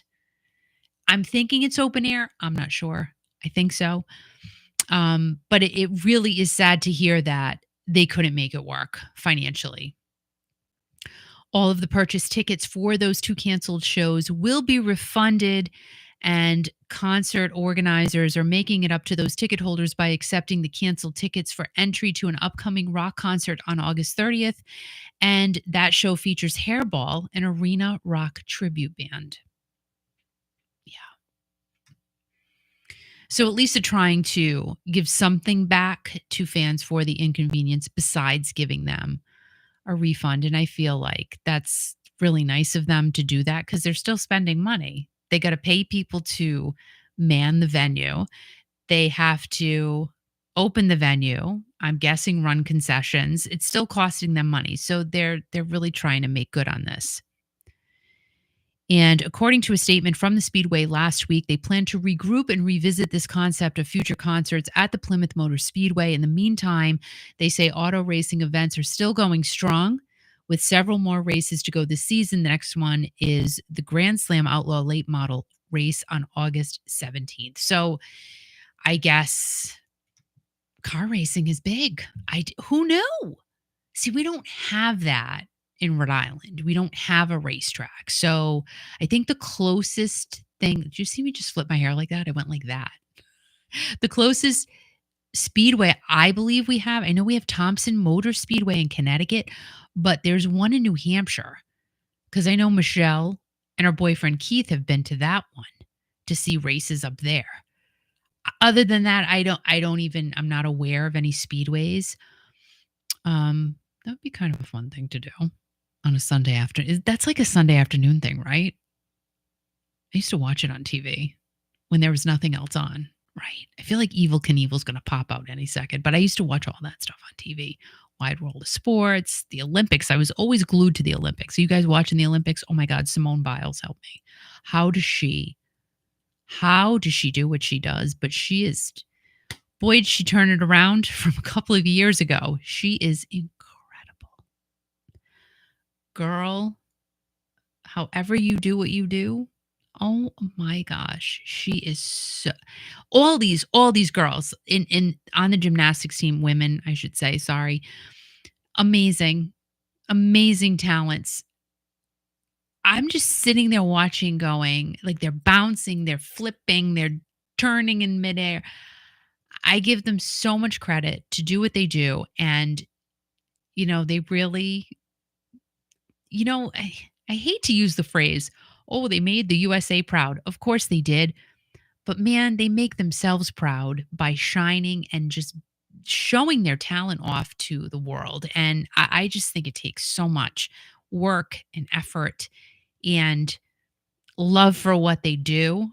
But like Michelle was saying yesterday, that is an ingrained thing. That is something you can't learn what these people do. They have it inside of them. They were born with that talent because it is extreme and so good and it's so amazing to watch. Like, I love watching the divers. Do you guys watch the divers when they go off the diving board at the same time? And I'm going, how do these guys do that at the same time? Like, they're jumping off the diving board at the same time, twirling at the same time. And then you get the woman commentator going, oh, I don't think they're going to get a medal for that. His toe was in another direction. Like, how can you see that? And to me, it looks perfect because I could never do that. So I just, all these athletes, kudos to all of them. Well, except for one. And we won't even get into that, but you probably know who I'm referring to. And that person should not have been allowed. But anyway, I'm so sorry. The girl from Italy, you know who I'm talking about, but and love to her. She really, I can't. But anyway, so yes, Roberta, they are amazing. And Nancy said Loudon, New Hampshire. I think that's where Michelle and Keith went. Yeah. And Tanya said, I agree on the diving. So good. How do these guys do that? And the girls too. I was watching the girls do it. And I think China won the other night. And the girls look like they're 10, first of all. And they were so giddy when they knew they won. It's so cute. Like, it's just so cute to watch it. I don't know. I'm fascinated. So going on to the next story, we got some thunderstorms moving in here. Now, going back to the ticket sales. So I put into Google, how are the 2024 concert ticket sales going? And you get kind of, there's a conflicting couple of reports here. So according to a June 24 Billboard report, around 80% of the 250,000 tickets for a festival have been sold by the time the event opened. I'm not sure what the heck they're talking about, like what festival they were referring to, but they did say that. And Live Nation said that overall market data shows that demand is strong. Sales are up from last year with over 100 million tickets sold, even with fewer large stadium shows touring in 2024. Now, we also have to think about J-Lo canceled her concert tour. We just heard about the Speedway in Indiana canceling their live events for the rest of the year. Weezer canceled the release of their box set due to low ticket sales or purchases, probably thinking it wasn't going to sell very well. And it's a lot of money to produce music. So we have that, we've got Live Nation saying, hey, we're doing great. We're up over last year. But then, we're all, you can see things and you can see how tickets are selling on these sites, on Ticketmaster and SeatGeek and stuff like that. You can see. And you can see that these shows are not selling out. All you got to do is look. It's not that difficult to figure it out. They're selling. People are buying tickets. There's no question about that. But on Bloomberg, and this is a really big financial site, an X account, Twitter, exposes the concert industry's faltering sales. So you've got one saying, Live Nation saying, everything's great. It's all good. Money's up over last year. And then you've got Bloomberg and somebody on X/Twitter saying that it's not working out. And what do they call it now? This is called funflation. The funflation economy is dying as a consumer. We can talk about that in a second. But going according to this article in Bloomberg, let's just scroll down here. It says that, of course, there are tons of concerts going on in the United States. Most of the time, attendees plan their evening out months and months in advance. We all know that. Getting excited about show day and having a great time.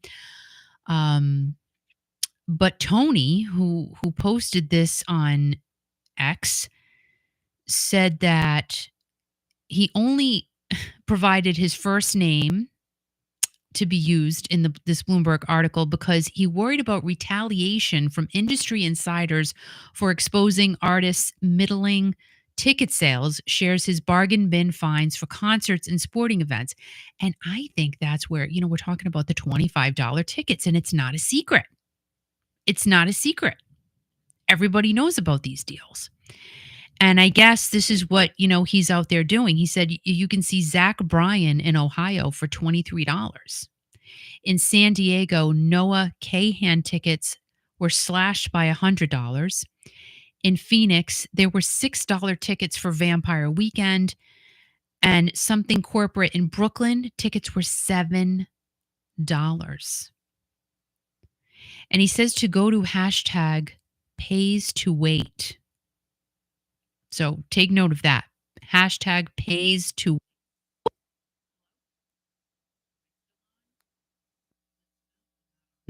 Oh, here we go. I'm back. Oh, I think I gotta shut it down, guys. Don't worry about it. I usually don't worry. Just keep going. Yeah, the generators are working. We're on generator right now. No, we were for a second or so. All right, I'll keep going. Yeah, I don't want to interrupt you. Continue. That I have something to tell you. Okay. Yeah. All right, I'm going to keep going. Okay. All right, I'm going to keep going. Oh my God, I'm scared. I hope my brain's all right because here we go again. Well, from a couple of weeks ago, I don't want to get electrocuted. Oh my God. Ooh, oh, you hear that? Oh, that's great. I feel all right, like let me finish. Halloween. All right, let me finish. Bye. All right, so for the first time in 2.5 years, Tony said, the live industry has returned to earth. That's good to hear because let's face it, how many times have we talked about these ticket sales? Thousands and thousands and thousands of dollars, and then the fees on top of those ticket sales. So I think that needed to happen, and I think this is frightening. I'm just saying, if I get electrocuted, don't worry about it. Just go. I heard that it sounds like a house was just attacked. What is that noise? Is that rain? Oh, all right, let me get through this. Oh my God, I'm scared. I'm scared. Let me put my shoe on. I don't want to get my shoe on. All right, so have your phones recording in case I blow up because that'll be a great viral video for you, and then you can thank me in the afterlife. So, yeah, we've talked about ticket sales and how it's just ridiculous and people can't afford it. So I guess if you go to the pays to wait with the hashtag, you can probably get tickets really cheap just before the show starts. And let's see. Tony says that he worked full-time in the ticketing business for 20 years. He sells tickets on the secondary market, flipping them for a profit, highlighting cheap offers might seem to go against his own self-interest. Agreed. But he sees his work as consumer advocacy as a way to build good faith in ticketing. I don't know. I mean, he's kind of shooting himself in the foot there, because I also think that I don't think this is safe. Like, this is safe. Okay, just let you know we might have to shut down in a few minutes. That's what I said. Okay, because I'm watching the radar right now. There is severe thunderstorms in the area, probably till about 7:30. So we're almost at 7:30 now. It's pouring rainy here on the East Coast of Rhode Island. Out to 60-mile-an-hour wind gusts. It's not windy here yet. I'll watch the radar. Okay. If we have to shut down, we'll shut down. We'll come back. Okay. Okay. But I just stuck my finger outside, and You stuck your finger outside. my middle finger, and but it's pouring. But my pass is on a not too far from us, but I'm watching. So, listen to that. I know. You hearing that? That's great. Maybe you shouldn't say something just after the sound of thunder, which would be really good. Yeah, that's called ASMR. Okay, continue, and I'll tell you if it's a shutdown. But anybody who's watching or listening right now, if we have to shut down, we'll be back momentarily. Okay? Okay. Go ahead. All right. Bye. And then if I go to CNBC, it says I spent over $3,000 on concert tickets in 2023, and it would be even more expensive for me to do it again this year. And this person loves live music. And they said they're a very cautious spender. They don't splurge on clothes or jewelry, but they let themselves say yes to go to every single music experience that they wanted to go to. And to me, like, if that's what you want to do, I'm all for it. I really say you go for it. You do it. But I think in this economy, it's tough to do that. But if you can financially do it, why the heck not? Of course you're going to do it. I mean, go have fun, And I do think there are some deals out there, and I think that they have been more accessible this year. Like, I don't think I've ever heard as many of you talking about $25 tickets to shows. This is the first year we've really seen that. So that's a good thing. That's loud. Did you see the house rumble? I don't know. So just hang there for a minute. I have to shut down the Adobe for a minute, though. Do you really? Right now I do, because I don't want to get. Just continue to shut that Adobe down, and then I'll bring it back up if we continue. Okay, we just shut that down. But stay on. You should be okay. But if we get hit or whatever, do you have shoes on? I do. I don't think I want you to shut it down, though. I can't leave it up with other. No, I just can't, because I don't want to get it ruined. Well, maybe we should just shut down. No, just hang in there. Continue. I don't want you to shut down. Oh my. Okay, continue. Okay. Oh my God, it's so loud. All right, so best-selling concerts in 2024 so far: Chris Brown's The 11/11 Tour, Taylor Swift's surprise, The Eras Tour, and Noah Kahan's Will All Be Here Forever Tour. I don't even know what that is. Like, do you know what that is? Noah Kahan? I don't know. But anyway, so those are the best-selling tours. And let me see what y'all are saying. Peter Baker's here, everybody. Ready? Finding your way down in Baker Street. So welcome, Peter Baker. And let's see, Tanya said, we got soaked in a thunderstorm in NYC earlier today. Stay safe. Oh, thank you. Thank you so much. I don't like them. And Sandra said, be safe. I hate thunderstorms. I can't stand them. And the lightning really makes me crazy. Oh, bye, Sandra. See, she's going to hide under the bed. I swear to you, that's what she's doing. Al, I hope you're still recording. Al, I hope you're still recording. Oh my gosh, see, now he's not saying anything. And let's see, Roberta said, be safe. Thank you. Alex says, big thunder happening. I think it's over now, though. Like, it literally just stopped. I think so. But I want to make sure Al's still recording. Hold on. Yeah, I literally think it literally just stopped. Oh my God! Are you still recording? Will you stop Are asking you? me crazy questions? Are you? I know what I'm doing. Stop asking Are me you? these technical questions. Are you? Yes, Okay. Key. We just hold on to yourself. Good, because I think it stopped. All right, let me go. No, you get nervous. I mean, you don't even know what day it is, and you're worried about getting struck by lightning. Oh, here it comes. Oh my God! Oh, I think it's over. Go forward, will you please? Oh my God! Ooh, I like that. Oh, that was really big. But I think I do feel like it's further away now. Oh my God! Okay, let me. Stop giving the other forecast. You know. Oh, Sandra said it's making her nervous. I think Well, it's getting better. Well, if Sandra's in the thunderstorm area, Sandra, go to your basement. Go under your bed. Just go under the bed, Sandra. Go ahead. All right, let me go.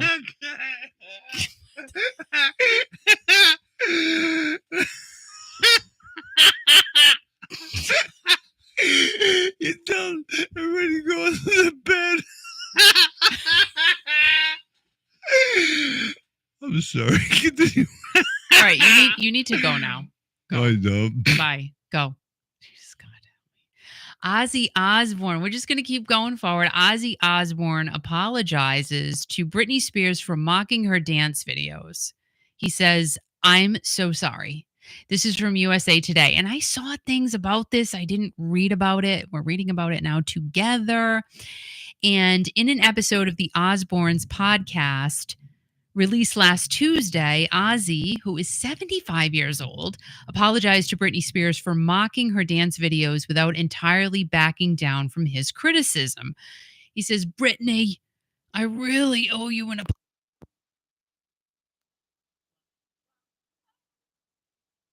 Hello, I'm back. Just heard another big one. Yep, that was from, okay. Oh, this is not good. I'm just going to keep going. If my head blows up, you'll see it. All right. So he says, "Britney, I really owe you an apology. I'm so sorry for making a comment." Now, in a previous episode of the podcast, Ozzy said he was fed up with seeing poor old Britney Spears on YouTube, adding that it's very, very sad.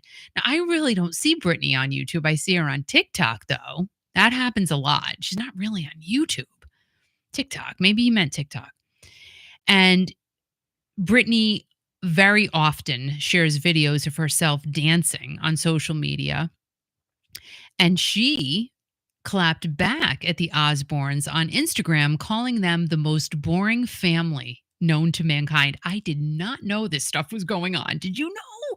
I literally did not know this back and forth was going on. I mean, you really should leave Britney alone. And she is not for anything. She's a great dancer. I mean, I know the stuff she posts on TikTok is a bit strange, but I mean, the girl's been through hell of a lot of stuff. Too much. And I'm sure more things than we even are aware of. And let's see. Okay, so Britney said, "I personally believe that being vulnerable enough to ask someone for inspiration or help is incredibly beautiful. But ironically, the world we live in, with how incredibly cruel people can be, you have to be extremely careful who you allow in your circle and your heart." Oh my goodness. So 20 minutes into the podcast, Kelly Osbourne brought up the controversy and suggested that everyone apologize to Britney.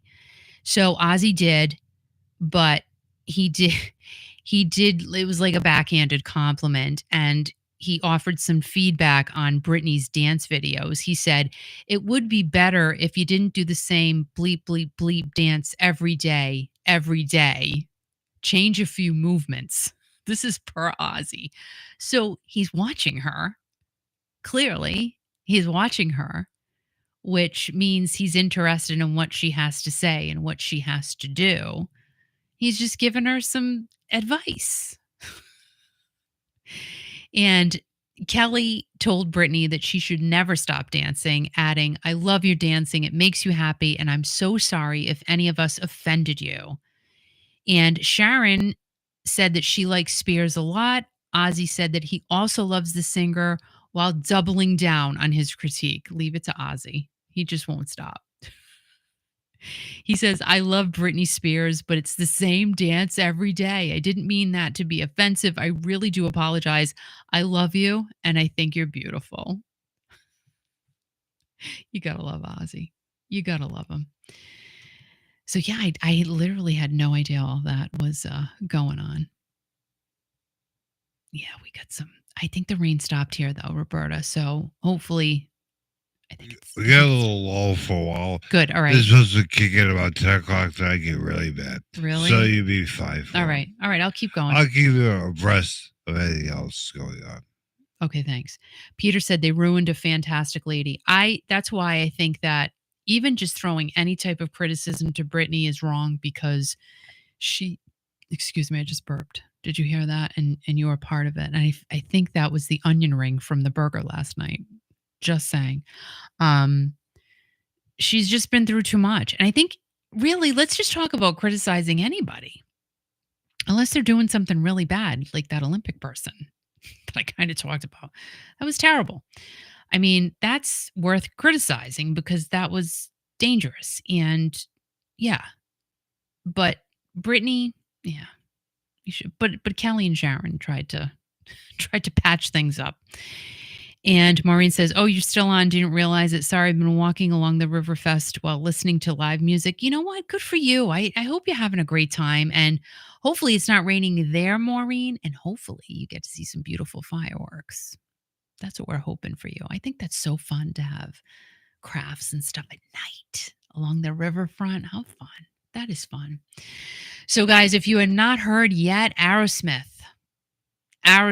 is now done. Retired. Touring is over. Is it a surprise? No, not really. You just feel bad because it's Aerosmith. I mean, I truly adore Steven Tyler, but I'm like, I kept saying to myself, he's been so quiet. Like, where has Steven Tyler been?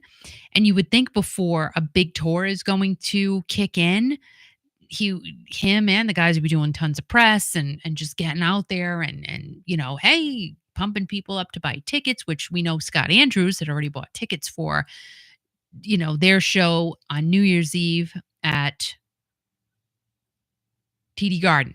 So people were buying the tickets anyway, but usually that's what happens. Well, Steven Tyler, his voice, I guess, is just never going to recover, which is so sad.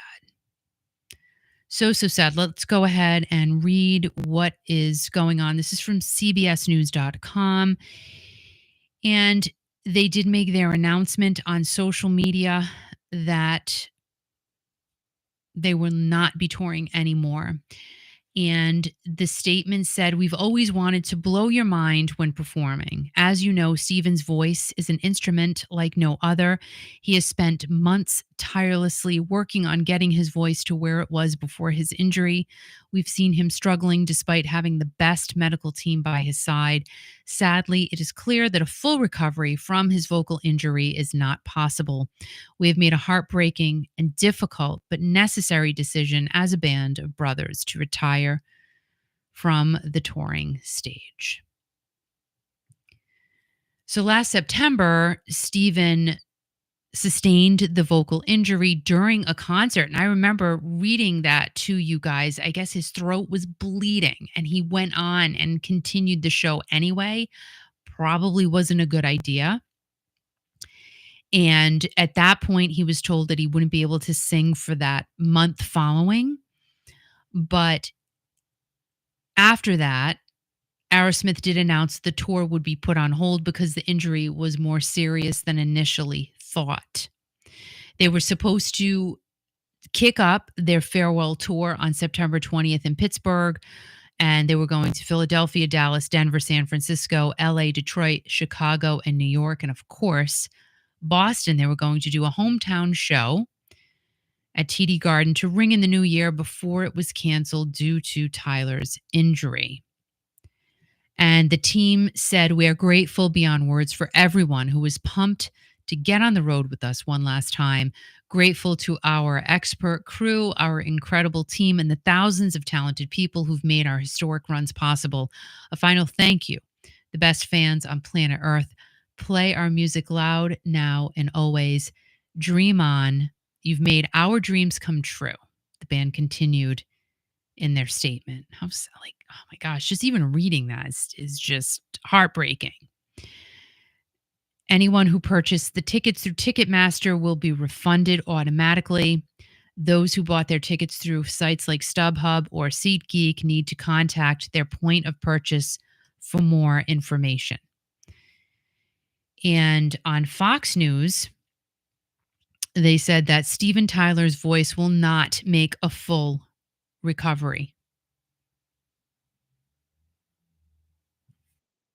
Wait, of course, I have the rest of the story. I have to pay a fee. And let's see if we can get it for free. Let's just see.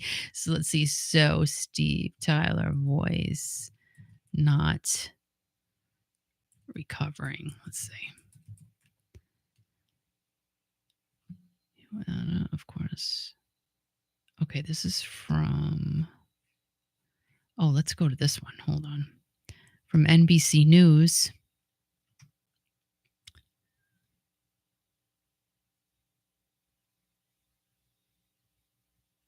Yep, they said that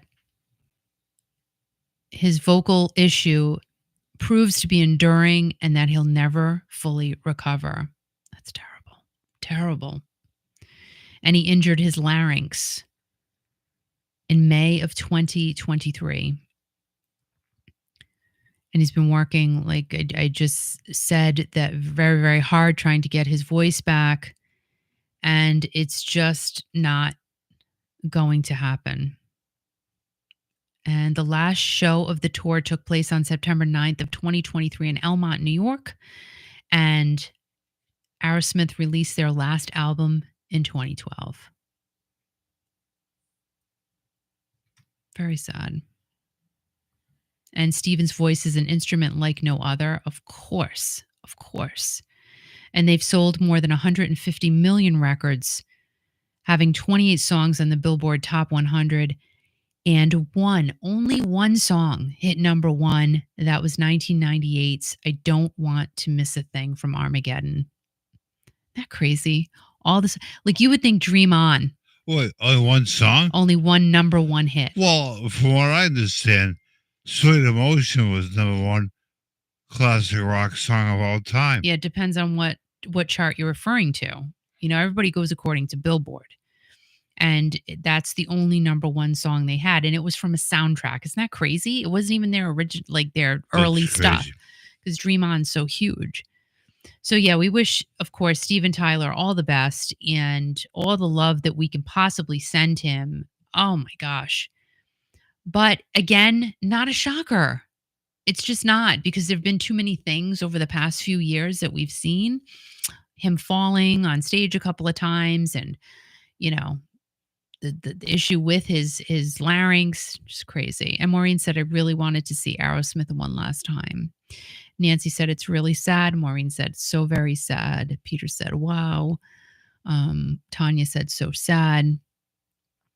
It just is. You know, to me, I think I'm more sad for the fact that they had to just cancel. But we have to also, on the positive side, say, you know what? At least these guys didn't try to force him to go out and do less than. Right. Like we've talked about before, like Lou Graham. Yeah. He was forced to go on tour after his brain surgery, and he had to give less than, he said it, right, because of the contract he was in. Yeah. And, you know, when you're forced to do something, you do more damage to your body. Bon Jovi, his voice, we talked about that, and Kurt and I talked about that today. I mean, Bon Jovi he was out there singing, and everybody's making fun of, not everybody, but you had people making fun of him and how he couldn't sing, and there was nothing said. You're better off just, if you can't do it, you can't do it. You can't do, or you take a break or whatever. But Steven Tyler cannot take a break. He's done, and it's okay. But it's It's okay to retire. He's had a Yeah. great run. As I said to you last night, if he wants to go on stage, just talk to people. People will pay you just to go see him talk. If he wants to do that, but he's had a good run. Yeah. Enjoy the rest of your life, dude. I think he is. How old is he? 75. 75. But 75. Man, he's done everything. He's an icon. But like I said, though, it just is sad that they had to just, that's it. Cut the cord. I know. It's done. Because let's face it. Now, Peter Frampton, I just read he's going on tour next year, and I didn't think he could perform I didn't anymore think so either. on stage because of what. Let me see what issue he has. Hold on. But he had some issues earlier this year, and No, he's got ongoing a medical condition. Peter Frampton. yeah.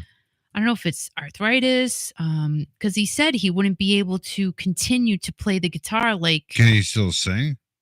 I think so. I mean, he just Okay, sits down and play the guitar if he wants. He has inclusion body myositis, IBM, which I didn't even know, an autoimmune disease that affects his muscles. Right. Oh, And that's wow. what I had read. Although he has experienced some weakness and loss of function in larger muscles, his fingers still work great. And that's what I remember reading.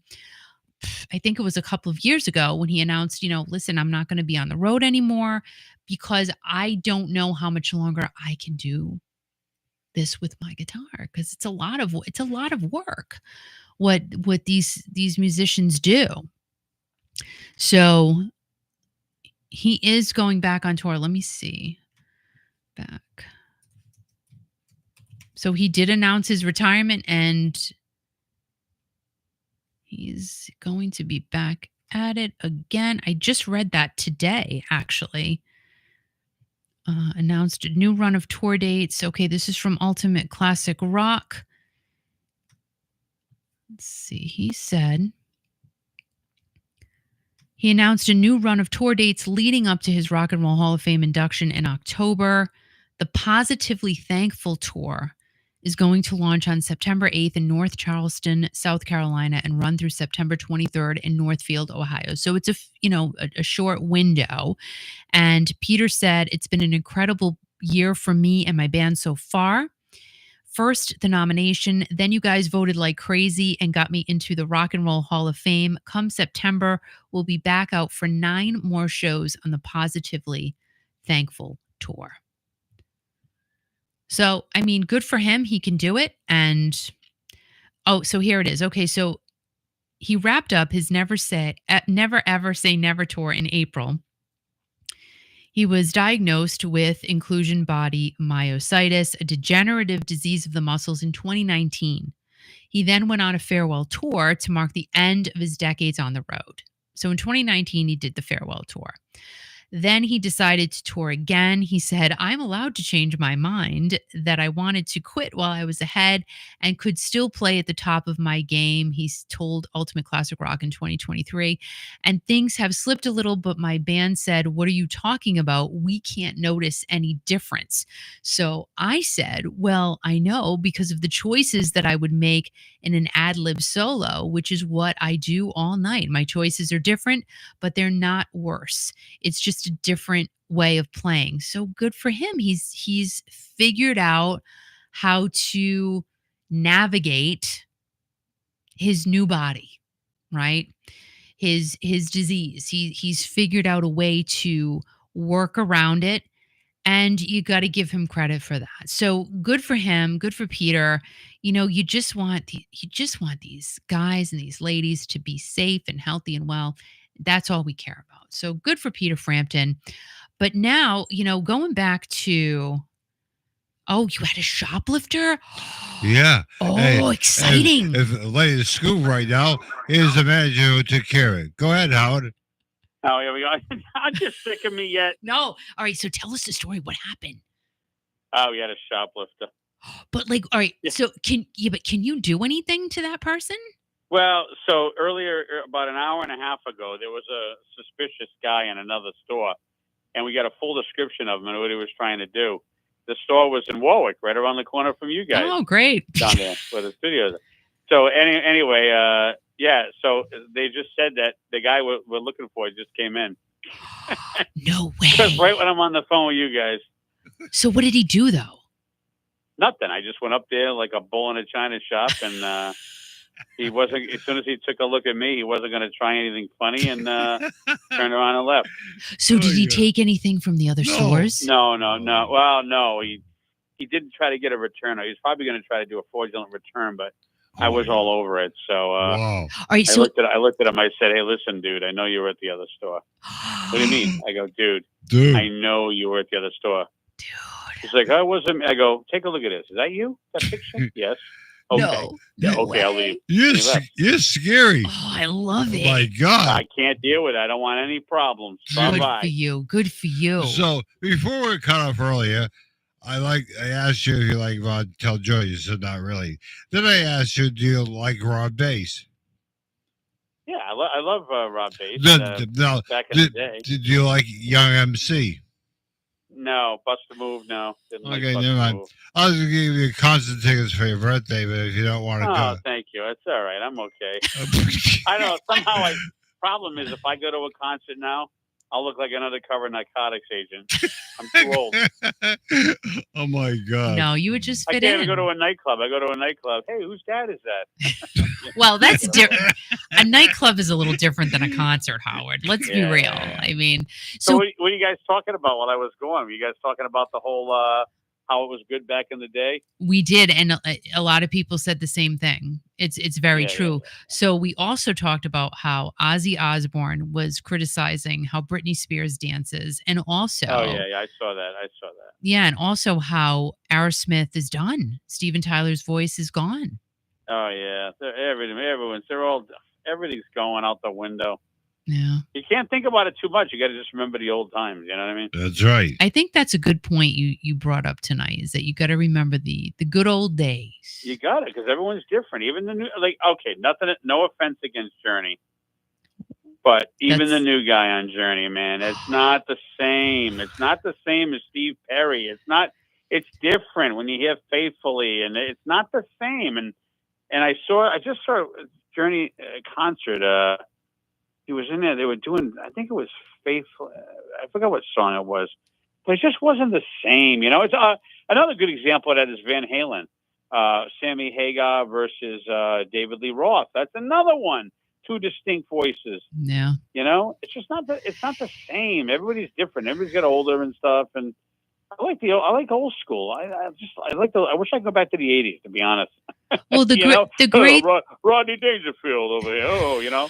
I mean, how great was he? You know, the great thing, he was, but the great thing is, and see, this is my stance on all of that, is that yes, Steve Perry has not been with Journey for decades. Just saying, people are still enjoying their, show on the road, and they still love going to see Journey. And listen, I liked it. I like when I'm only making the point that the concert that I watched, wherever he was just playing, they were playing recently, I liked it. Okay. Yeah. And it's amazing how close to the sound it is. I mean, that's amazing.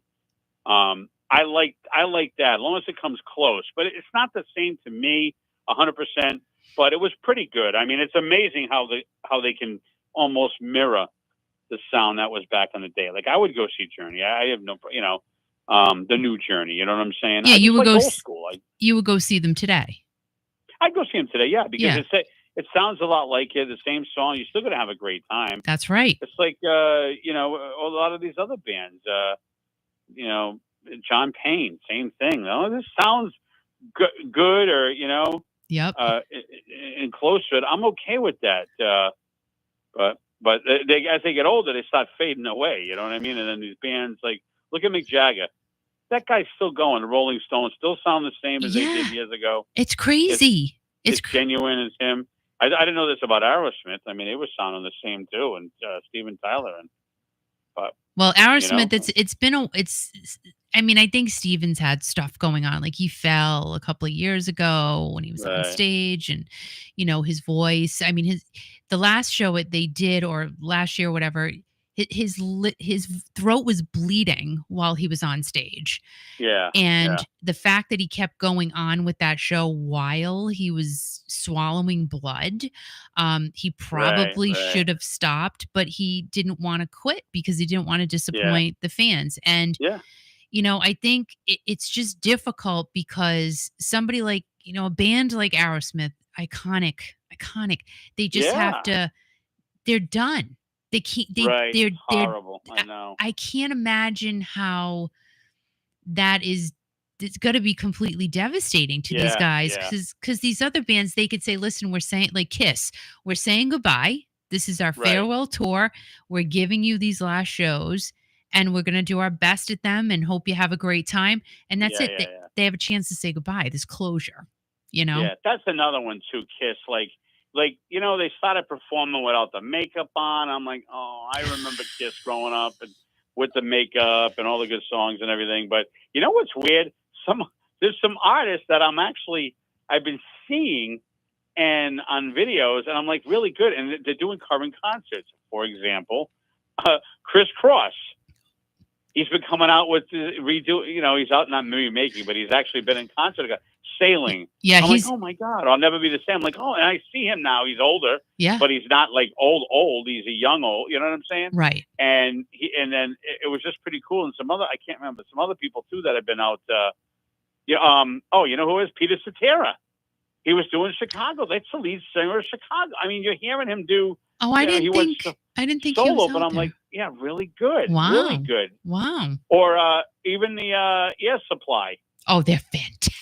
Oh my God, Yo. they're going, and I'm watching this thing. Oh, this is unbelievable. They and they're are they put on a good show. Yup. And let me tell you, so when we went to see them, oh, like again, you never know what to expect. They are phenomenal. Air Supply. Who's the guy that you interviewed? Russell Graham. He actually thanked Kiki on stage. It was The crazy. venue. Nice. Great guy. But Great people. sold out show. Yeah. They were so good. I mean, people were traveling from all over the place to go see them. They are so good. And Phenomenal. Right. those guys like sound the same. Let's be Oh my God, they sound totally the same. Yeah. They put and it's just, and I'm watching it going, oh my God, I guess I am getting old because I'm watching. I never was a fan of Christopher Cross. I like the song and Never Be the Same and Sailing. Run Like the Wind was great. Oh, I love his stuff. So I love his great. music. But Love I never really, but now I have to settle. I'll settle for someone that it just brings me back to a time Yeah. again when it was good back in the day, and it was up playing on the radio stations and all that good stuff. And yeah, it's just kind of cool seeing these artists that are still around. I like that. Just like John Waite. So our friend Kurt went to see him last night with Styx and Foreigner, and they're like, John Waite, he sounds exactly the same. And Al and I saw him a couple of years ago. We're like, this guy is amazing. Like he's so underrated, and he's so good. And he's, I don't know, 70, 71. He looks great. He sounds phenomenal. And, you got to get out there and see live music. Really, you got to get out there and see these men and women who are still out there. Lita Ford. Oh my God, she's so good. Sounds the same. Oh, sounds the same. I don't know how she does what she does. Her guitar playing is off the chain. She's badass. Badass. She is. Badass. She's so talented. Another underrated artist. Like everybody should be talking about Lita Ford. She's so amazing and works really hard. Doubt. Yeah, it's just, I think the artists who are awesome, get out there and see them, because you really don't know how long they're going to say, oh, you know what, I'm done. This is too much, because it is a lot. It's a lot for what they do. And like last night, they're at Xfinity in Massachusetts. I'm like, how did they perform in that humidity and heat? Oh, horrible. Yeah. Yeah, see, I'm not, that's the problem, me and concerts. I'd rather sit home on my couch. I can rewind. I can have a brewski. I can hang out. I can eat. I don't want to I'm sitting there with sweaty Betty Lou next to me. Oh my God. And beer flying. I just want to be home. You know what I'm saying? I stay home. Who's Betty Lou? I don't know. I just made. I get it, bro. I get it. But that's what it is. Everything's at home. I get everything. I got my TVs at home. I watch my wall TVs. I can get the concerts I want to see. I see all the old movies. I got them all staged in the the what do you call it? The area that I can rewatch them again anytime I want. It's all the same stuff. Ferris Bueller's Day Off, Breakfast Club. My God. Front row seats too. Yeah. Then right, exactly. And then one of my favorite movies it's coming up soon. Oh, I cry every time in this movie. I am such a woman. What? You're not going to believe it when I say this. It's the one with Steve Martin and John Candy. Oh, Trains, Planes, and Automobiles. Oh my God! You cry every time. I do get upset too. I do get. I don't think I cry, but God. yeah, he's alone in the train station at the end, and then they're coming together. Then he sees his wife. God. Yeah, and he's crying at the house on what is it, I Thanksgiving or Christmas Day or whatever the heck it is. And yeah, I've seen. I miss his page. It's so nice. Oh, that's another. It's another great. That's movie. what I like. Yeah, that's definitely another. I got to watch that. That was a great movie. It's a great movie when it comes on. But it comes on in November when you watch it. I mean, I got it saved anyway. And then even the other thing too is I think they cut down on the Macy's Day Parade, all that good stuff. It's true. With all the floats. Yeah. Howard, I was telling everybody I went to Boston yesterday with Michelle and her sister because I love Boston. You know what though? It's so different. It's so we were on Newbury Street. And, it was busy. Don't get me wrong, but not like it used to be. No. Not like it used to be. I mean. Well, New York isn't either. If you ever go to type in New York Live. Yeah, not live going. Cameras. Not going. No. Type in New York Live. You want to see New York Times Square? Yeah. Totally different. There's not a lot of people there. Different times of the year they go, but I remember my wife and I went down there for our anniversary. Mm-hmm. Our anniversary is in October, and we had gone down there for the weekend. They got a feast, Columbus Day weekend. We had a nice feast down there. We stayed at a nice hotel and high up on a small hotel. Yeah. But I remember going down there and all the shops, all the nice shops. Like now it's all different. Everything's A, overpriced, and B, heck, I had a George Burns sandwich. You know what that was? No. It was an egg salad sandwich, like $25. Oh my gosh. Yeah, for 3 eggs and some stuff. Yeah, the George Burns. Oh my God. We were so freaking hungry when I got there. I had to eat something. I got the George Burns. Nobody even knows who that is anymore. I know, George Burns. I mean, they don't. Like you got to rename it to I don't know. I know. George Burns Harry Styles, the Harry Styles sandwich or something like that. Harry Styles, yeah.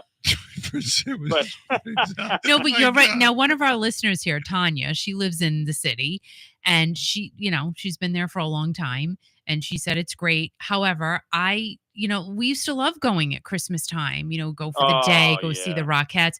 We won't go now. We just, it's you're kind of afraid to go. I'm just being honest. I mean, you don't know what's good. People are getting robbed and shot right on the. Oh, it's just a mess. Yeah. So but Boston, I have to say that there were people at the outdoor restaurants eating and things like that, but not the hustle and bustle that we knew in the summertime in Boston. Like it just wasn't the same. It was not as crowded, and the stores.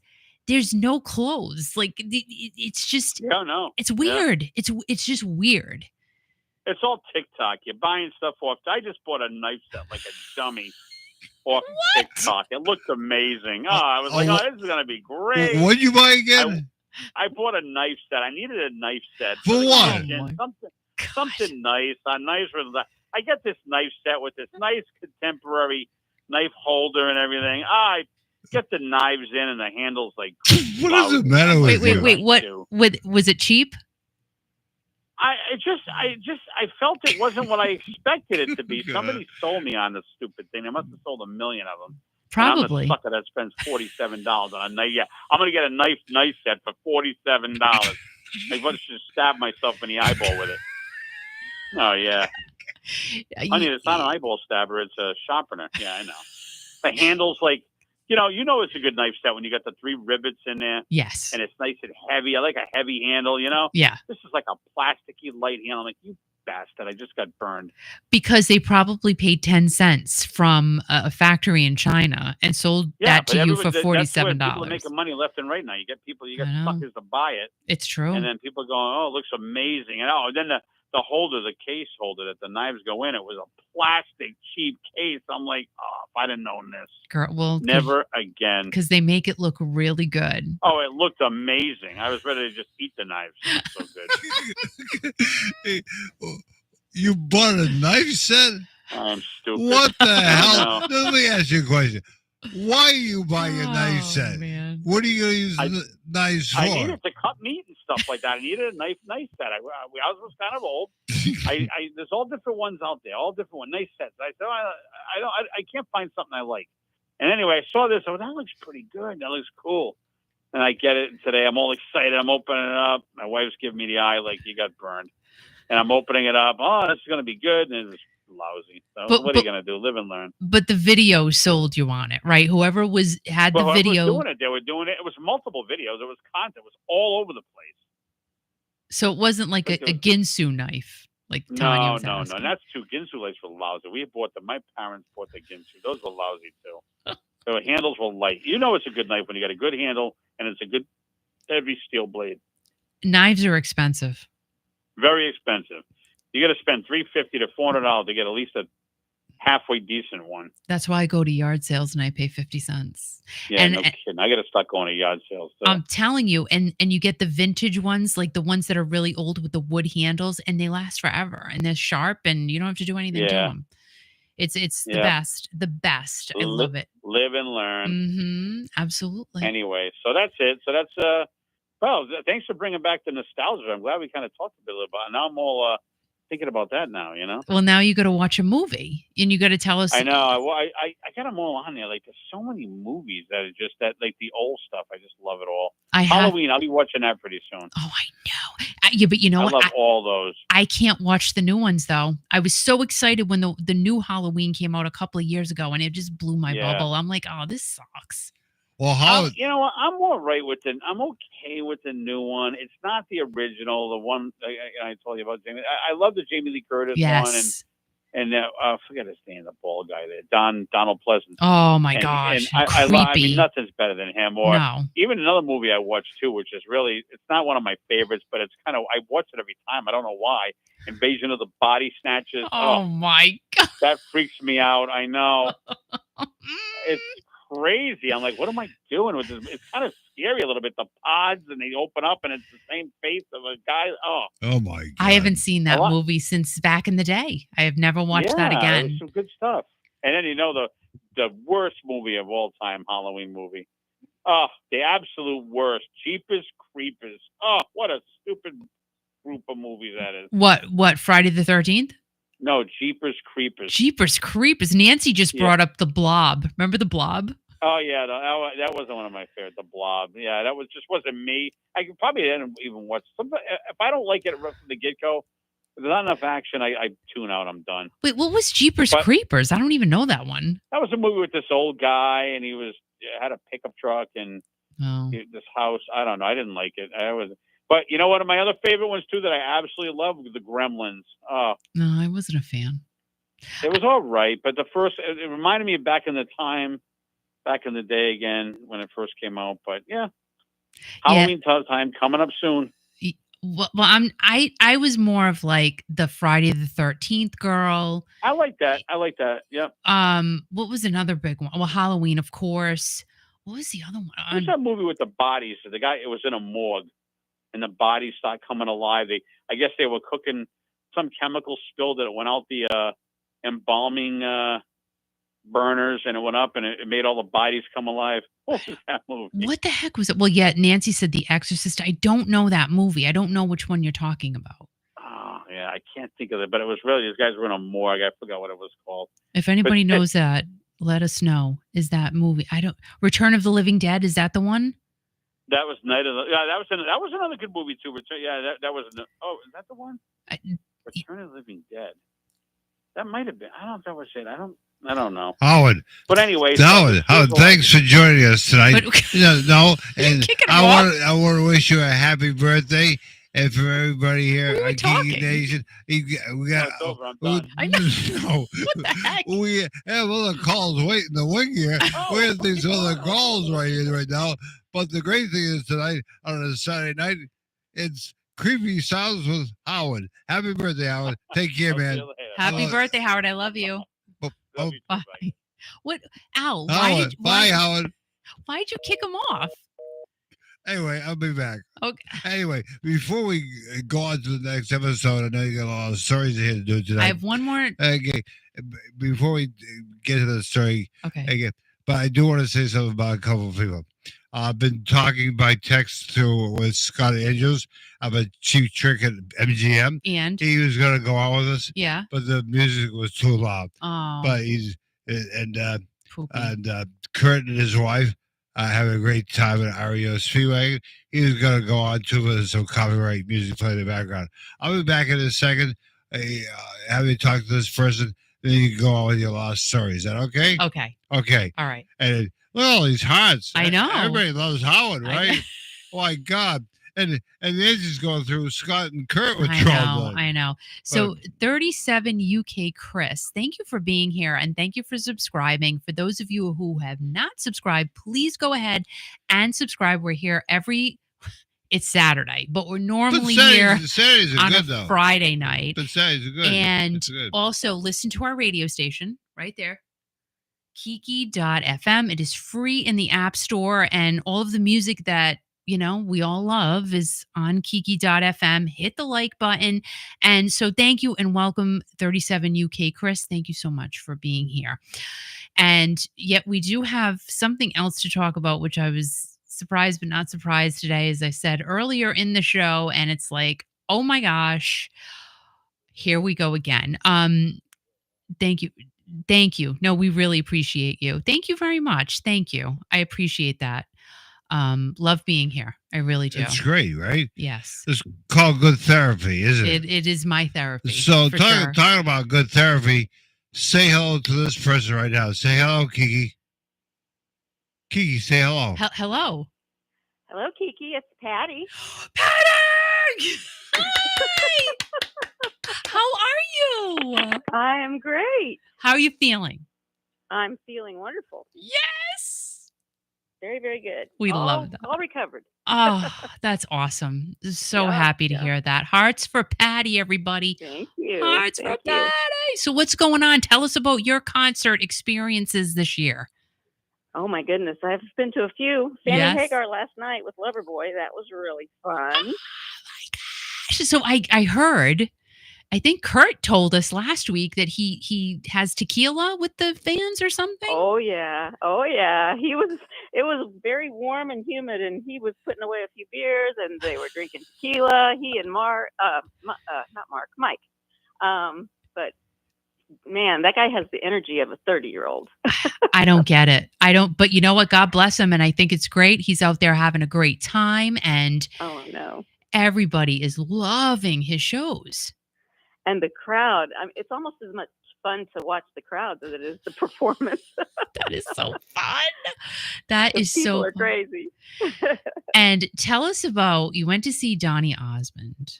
Yes. Went to see How- Donnie. How did you love Donny? That was great. That was the second time I had seen him, Yep.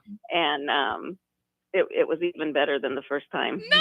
He's so polished, and he has so much fun with the audience. He, during the audience participation part, he brought somebody up who asked to come up and sing with him, and she sang amazing. He was so excited for her, and it was just so much fun. Oh, Yeah. that's so nice. I just have to say thank you so much to 37 UK Chris. Thank you very much. Just know that it rolls right back into the radio station. So thank you.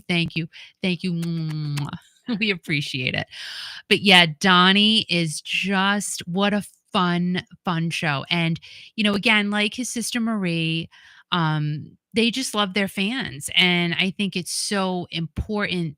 And I think that everyone that follows Donnie and Marie, even though they're separate now, Yeah. they just know that they are loved by Donnie and Marie. Everybody knows how much that they really do care about their fans. And it was really special too because in the screens that would play before the concert, it Mhm. said he was donating $1 of every ticket to breast cancer. Oh my So that made it really special for me too. gosh. Oh, how So, nice. How nice. yeah, Yeah, they're always giving back. yeah. Always. No matter what, they're always giving back, and that is amazing. Very Yeah. nice. And so what's been your favorite concert so far? Well, this year it was Journey and Def Leppard. First time I had seen Def Leppard. What did you And think? Steve Miller Band. First time for him too. He's Nice. 80 years old and he sounded amazing. He's pretty great. I know. Yeah. It's just kind of crazy. Steve Miller's not going anywhere. He's just going to be playing forever. Oh, and you could tell he was having so much fun. It was like, keep going, guy. Yeah. So what did you think of Def Leppard? I really liked them. I had been, listening to their music to kind of prep myself Yep. because I didn't really listen to them that much when I was, a teenager. But I thought they were great. I just loved it. They put on a phenomenal show. I mean, Oh yeah, those guys from start to finish, you just don't want them to leave or stop. no, it was great. It was great, and that happened to be at the Tiger Stadium, and we had perfect weather.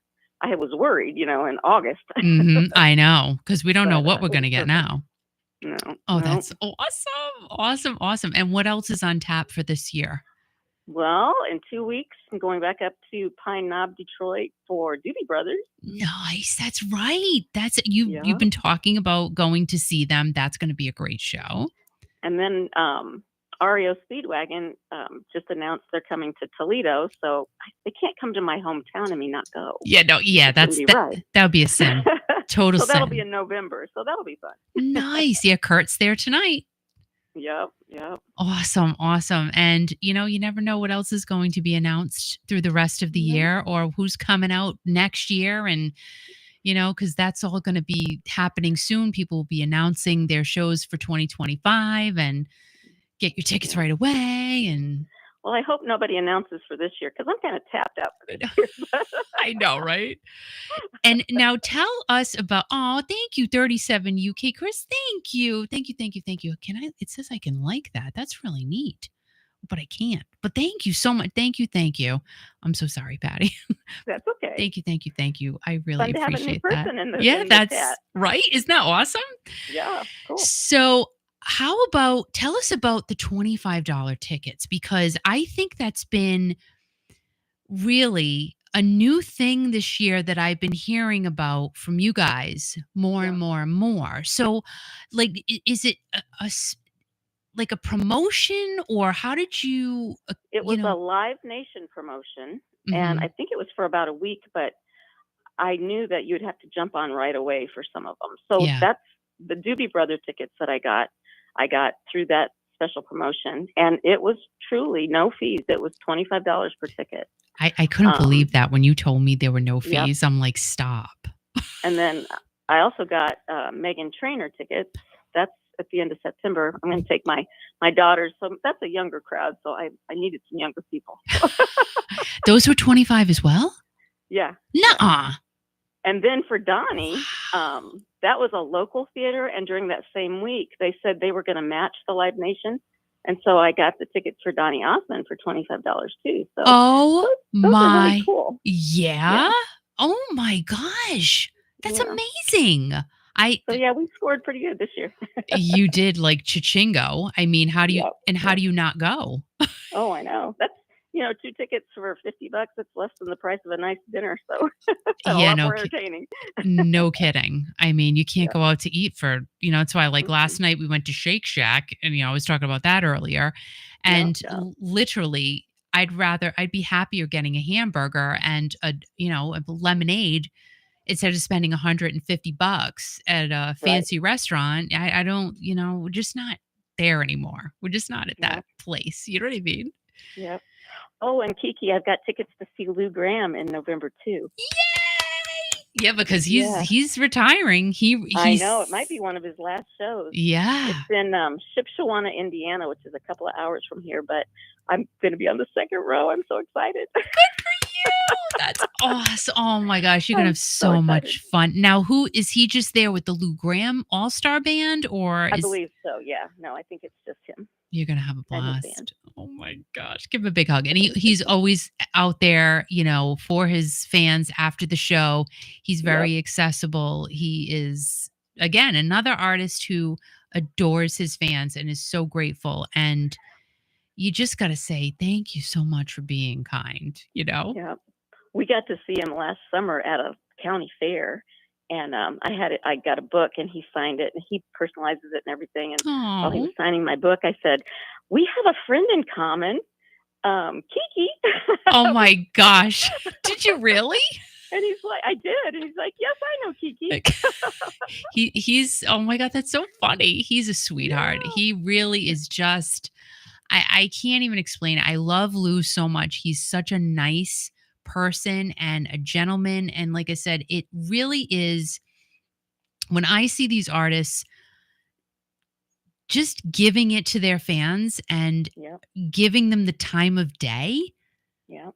I just can't say enough how it really says to me, you really do love your fans. You really Yeah. are grateful for us. So, And Tony Franklin came out and sat with him and signed things too, which I Oh, thought was really fun. oh, too. he's a Yeah. cool dude. Was he Yeah, was he yeah. funny?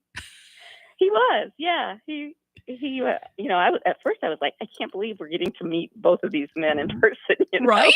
I mean, you just don't So know cool. like what's going to happen at one of these shows. Yeah.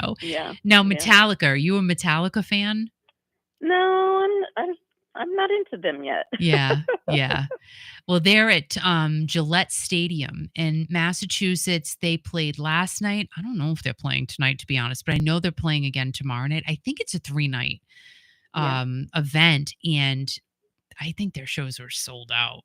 Gillette's pretty Wow. big, so I yeah. think Journey played in Cleveland last week, and Jonathan Cain went by the Rock and Roll Hall of Fame, and I was like, oh my gosh, that would have been so cool. Imagine. And he signed autographs there. I think it was the day before the concert, or maybe the day of. Are you And I was serious? like, man, unannounced, just people who happened to be there got to I would get die. autographs. And he played the red piano that he had played back in the 80s tours and stuff. No way. Yeah. Are you kidding me? Nope. Oh my god. He did. I How can't even imagine how cool that would have been. imagine if you know what? Let's just go to the Rock and Roll Hall of Fame today and then oh my gosh, Jonathan Cain's here. Hi. Right. Well, I'm sorry you didn't get to see him, but I know. I mean, who knows? Who knows? Maybe somebody else will Yep. show up before, because there's a big event happening in October, so you never know who's going to pop in. That's true. Yeah. I know. Well, I'm going to be talking about Journey next because I wondered. yeah, a lot of stuff I've going heard on some again. rumors. See, did you hear about it? I think I did. I didn't till this morning. Like this morning, I'm going, are you kidding me? Yeah. Here we go again on our own. Hey, So, Patty, Yeah. Hey, Al. how are you? I'm good. I'm fantastic. Thanks for calling me. I'm so excited. Can you do me a favor when we get out there with you? Sure. Can you go give Tim a big hug? I can't because he's in Florida visiting his parents. Okay. forget that. No hugs for Timmy. When he gets back. Never mind. Goodbye. You know what? Bye. Thank you. It'll be a delayed hug. Okay. Hey, before I go, I just want to say I love you and Al. I love that you do this. I love your Kiki room. And I love all the friends in the chat. I look forward to it all the time. Thanks, everybody. Thank you, Patty, so much. I mean, this is such a great community, and it's because of you and everybody else who's here, keeping it positive, keeping it light, and just connecting with each other. Because, like I said, I know that some of you guys talk offline too, and in like the Journey Junkies page and stuff like that. It's just awesome for us to see that other relationships have come out of this too. So we thank you. Don't thank us. We thank you. And you guys really are therapy for us. Like I'm not kidding. And you for me as well. Well, I love you. And hey, Al, I love you. I love you more, Patty. So, because Tim's not there tonight, Patty, can you give me a hug? But I'm not there either. So no, I am sold out when it comes to hugs today. We'll look forward to seeing you soon and giving you a big hug. Love you. Okay. All right. Bye. We love Thanks. you, Patty. Bye. Love you. Bye. Oh, she's so sweet. Oh, Nancy, we love you, Patty. Adish hugs Patty. And 37 UK Chris, watching through your vids, you really do look so much like my mom. Where are you from? Also great music taste. Well, thank you so much. And I'm honored to look like your mom. We are from Rhode Island. And not Long Island, Rhode Island. We are the smallest state in the United States. And yeah, that's where we're from. So look up Rhode Island. You'll see how tiny it is. And yeah, I'm born and raised here. So thank you very much. We appreciate that. I'm from Boston. You're from Boston. Boston. And Dee says she's cooking some pork chops. And 37 UK Chris says, okay, cool. I've heard of it. Yeah, it's a tiny. We're called the Ocean State, and the reason being is because we have beautiful beaches here, and it's really a pretty state. The It really state is surrounded by oceans on all Mm. sides. It is not. Get out of here. All right, now you have to go in the weeds now. Oh, I have to go to the weeds. You do. This is great. I love you talking to people tonight. I know. I It's- love it too. I love it's- talking it's to everybody. great. This is awesome. But this is what it's all about positivity Yeah. and no negativity at all. But on that thought, bye-bye. Bye-bye. Well, I'm sorry your UK beaches aren't good. I'm sorry about that. But we have really nice beaches here. We do. All right, guys. So it's that time of the night to talk about what I read about this morning. And I'm like, really? Not again, not surprised. But let's go to Loudwire. And actually, I saw the original story on Ultimate Classic Rock, but this popped up. So we're going to read it from here. And this is probably it's probably transposed from Ultimate Classic Rock. But it says that Journey's back in court. Jonathan Cain has once again sued Neil Schon. And Neil is the group's only remaining founding member. And Jonathan is allegedly, I have to add that in there, charging him with overspending. And it's not really alleged. If it's in the court and it's written in a document, then it really is happening. But I like adding that word just for my own personal purposes. So remember, we go back to 2022, and isn't it weird to like even think, oh my gosh, that was a couple of years, well, almost a couple of years ago. And there was that whole issue with the banned credit card. And, Jonathan said Neil was spending too much money. And then there was a security guard placed out of someone's dressing room. And it was very messy. They weren't looking at each other while they were on stage. It was not good. It was not good.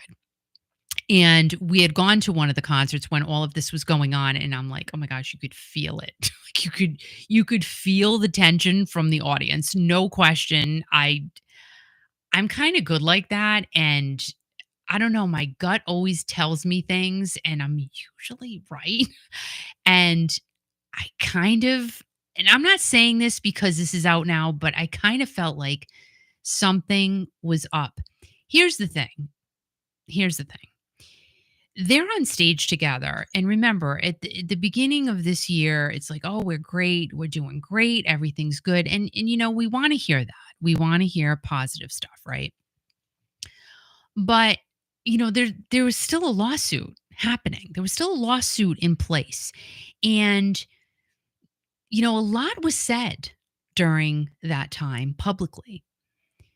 So I know that if I was being sued by someone, I don't know if I could realistically and nicely perform alongside of them. Now, I get it. They're in a large business. I mean, Journey is a big, ginormous business. But to all of a sudden sweep everything under the rug like that and say everything's great now, we're all good. I don't know. because it's all human nature. It's not like I'm sitting here saying, of course it didn't work out. Like, of course. No, it's a human nature thing. It's if Johnny pokes Jimmy in the eye, right? Jimmy is always going to remember that when he sees Johnny. Like, imagine if Jimmy started bleeding because Johnny didn't clip his fingernails or something. He's never going to forgive Johnny. Jimmy is always going to be pissed off at Johnny. There's just no question. Even if Jimmy and Johnny are now 40, and they bump into each other at the local supermarket, and Jimmy says to Johnny, let's just make it Johnny. Johnny says to Jimmy, "Hey, Jimmy, remember me? I'm from elementary school." And Jimmy goes, "Yeah, you poked me in the eye and you made me bleed." And Johnny says, "Yeah, I'm really sorry, man. That happened." And Jimmy says, "Well, I never forgot that. And the scar is from you 40 years ago." And then they start fighting in the tomato section. So, And Johnny has cut his nails in 40 years. I told you to go away. So anyway, you know what I'm saying? Like, you don't forget wounds that are cut really, really deep. You don't. And how they were doing it. And I gave them credit for doing it because, again, this is a business. This is a very public business. Guys are on stage. Your fans are there to have a great time, really. And when all this stuff was going on, their ticket sales were through the roof. Let's face it. Through the freaking roof. They were selling out like so many shows. But now, so this 2022 case over a banned credit card, Jonathan, his new court filing, so this is a new thing. This is brandy new, accuses Schoen of maxing out an American Express account with a $1 million limit while exceeding a daily hotel fee cap of $1,500. Instead, the suit claims Schoen has spent up to $10,000 per night. And we go down the article. The lawsuit also says debt payments have been blocked. Now, I don't understand what that means. I kind of quickly glanced through this when I was pulling it up. So debt payments have been blocked. What does that mean? If you're paying the debt, why would it be blocked? I don't understand that part. At one point, Journey's finances were allegedly in such disarray that the crew and production company couldn't be paid during their ongoing stadium tour. Now, that's pretty bad. That's, when I work, I want to get paid. Just saying. Especially with all the stuff they have to do, traveling. And so, yeah. Jonathan's lawyers at Fox Rothschild LLP say that these unforeseen strains on cash flow now pose a severe threat of harm to the company and to Journey's storied history of musical greatness. They say that the band is suffering through divided loyalties, crew defections, and general tension. Yeah. And you know what? I'll be willing to bet the tensions probably never went away from the last time.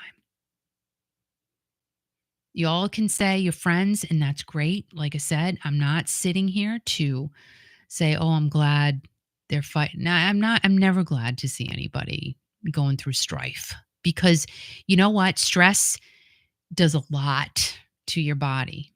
I've been through a lot of it the past few years, a ton. And it can do a number on your health.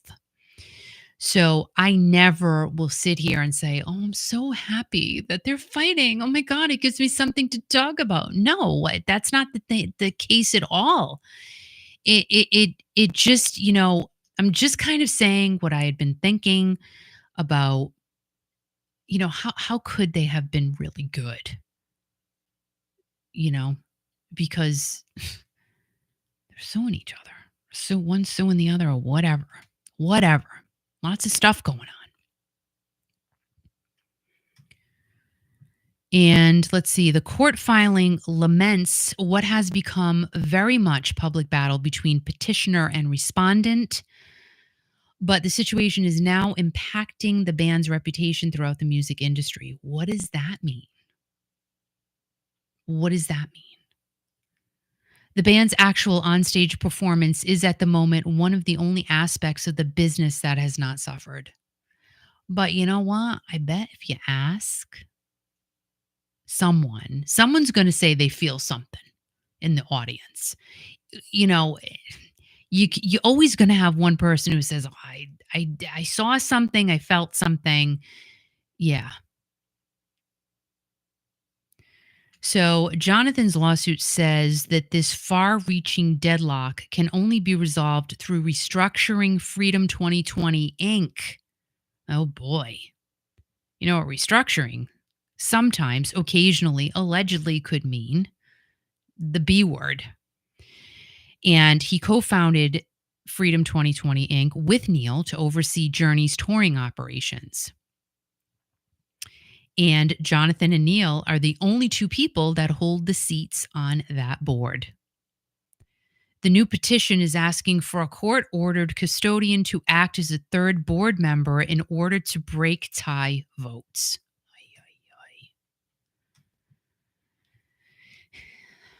Schoen hasn't yet responded to the filing made in Delaware's Chancery Court. He's been part of every album and tour since Journey began in 1973 under the management of late Herbie Herbert.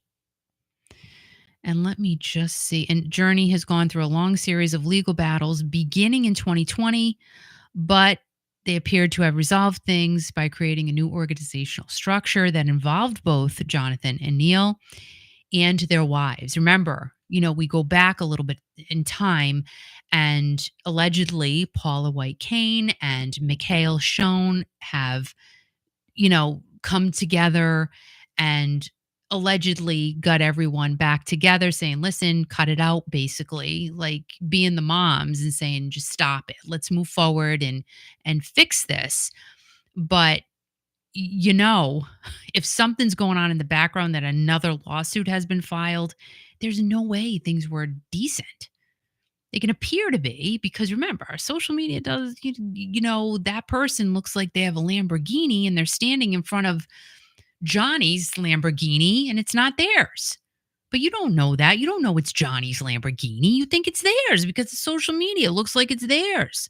By the way, that new Tesla car is terrible looking. You seen it? It's terrible. It looks like a spaceship on steroids. Anyway, so Mikhail is not named as a respondent in Jonathan's latest lawsuit, but this new arrangement appears to be breaking down. And let's see, so the court documents say when the company faces these precarious financial situations, this is what the court documents say, respondent and his wife begin to accuse petitioner, the band manager, the company's accountant, and other company personnel of stealing. This conduct further triggers internal strife. Oy. Oy. Oy. That's all I can say is oy. So let me see if there's anything else that has popped up.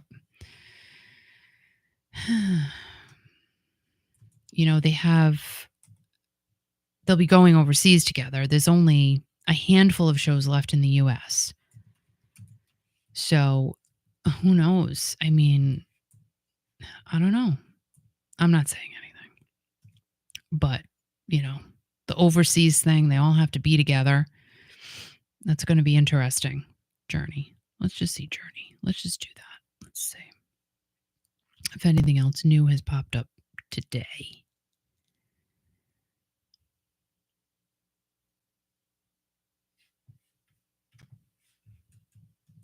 Let's do this.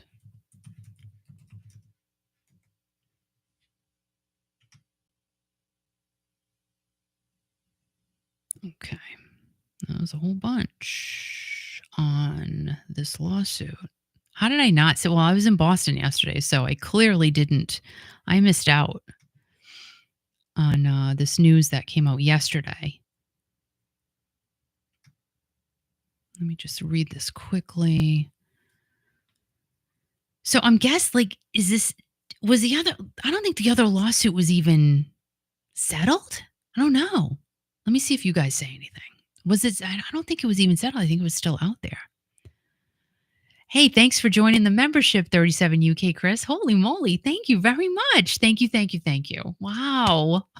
Thank you. You're a new member and you're doing all this stuff. Thank you very, very much. And we're so happy to have you here. Let's see. Oh, Eunice, you made it before I signed off. That's good. Eunice says, I feel that they have just not kept it together since Steve left. Steve kick jumped that journey, but they have beat it to the ground. And 37 UK Chris said, yeah, it's so bad. And Dee says, Eunice, I agree. This is really silly that N has no idea how to keep the money safe for all. And 37 UK Chris is happy to be here. It's easy to listen to. Thank you very much. And let's see, Cindy. I'm not even going to read that, Cindy. I love you, but everybody can read that. So let's see what else has been said about this. Yeah. Let's see.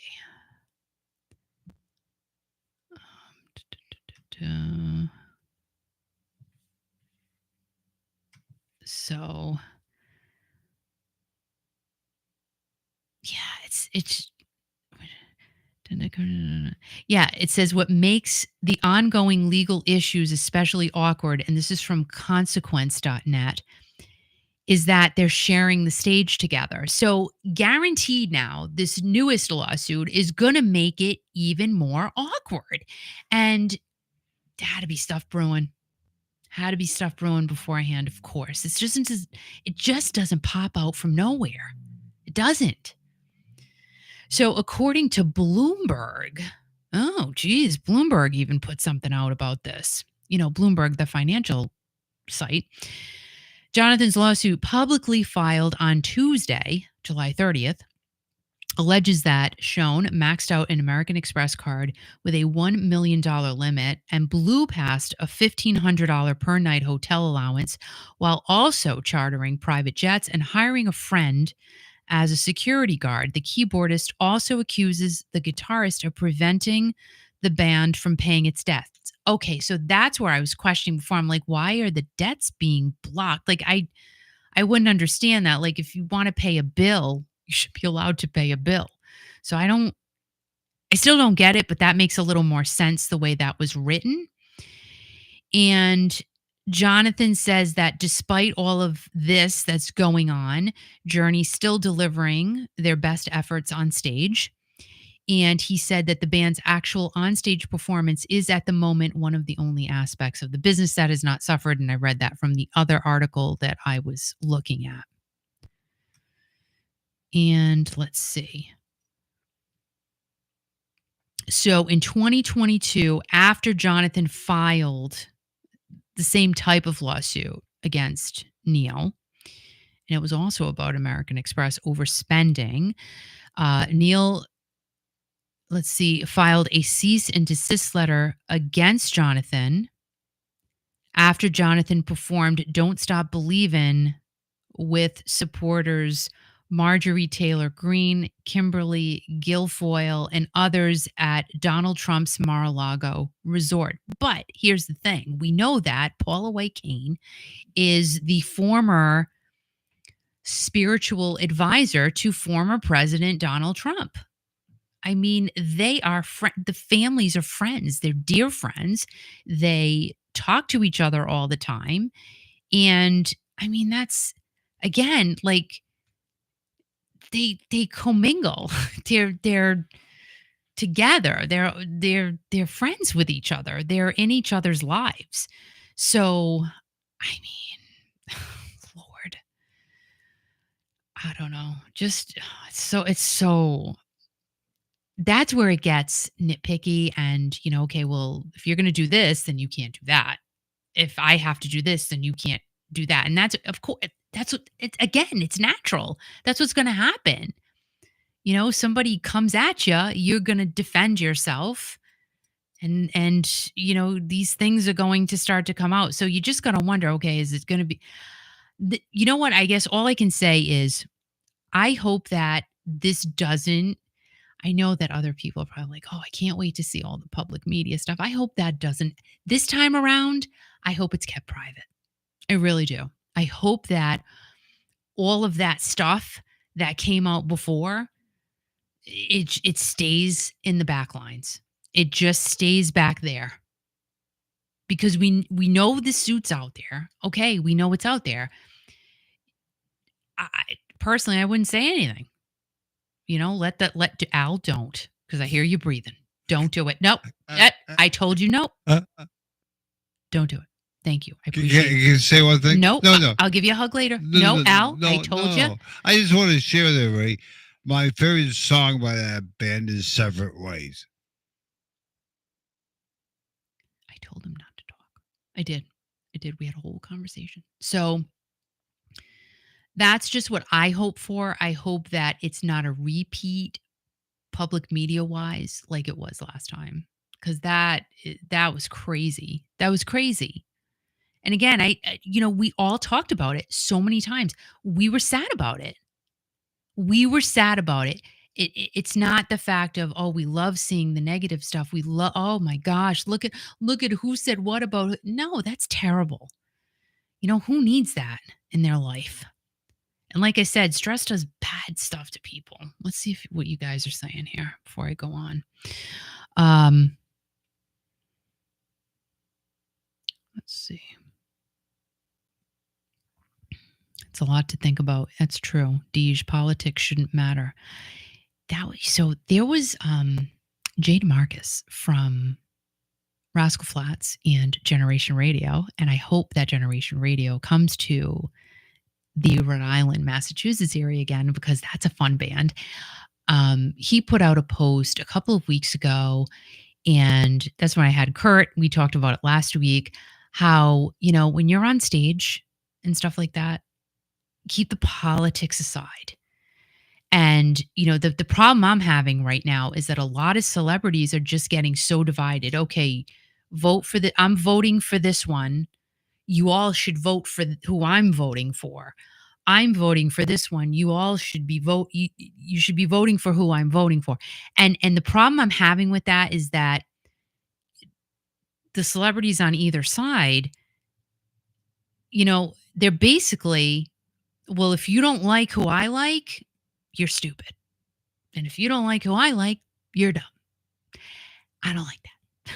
I mean, we are very lucky we are able to have the freedoms that we have here and vote for who we want to vote. That's a whole other issue. I'm not talking about that. We don't talk about that stuff here. But, you have your opinions and keep them out of the arena of, that's what I think anyway, because it doesn't just end there. That's the problem. It doesn't end there. It turns into, like I said, a cat fight.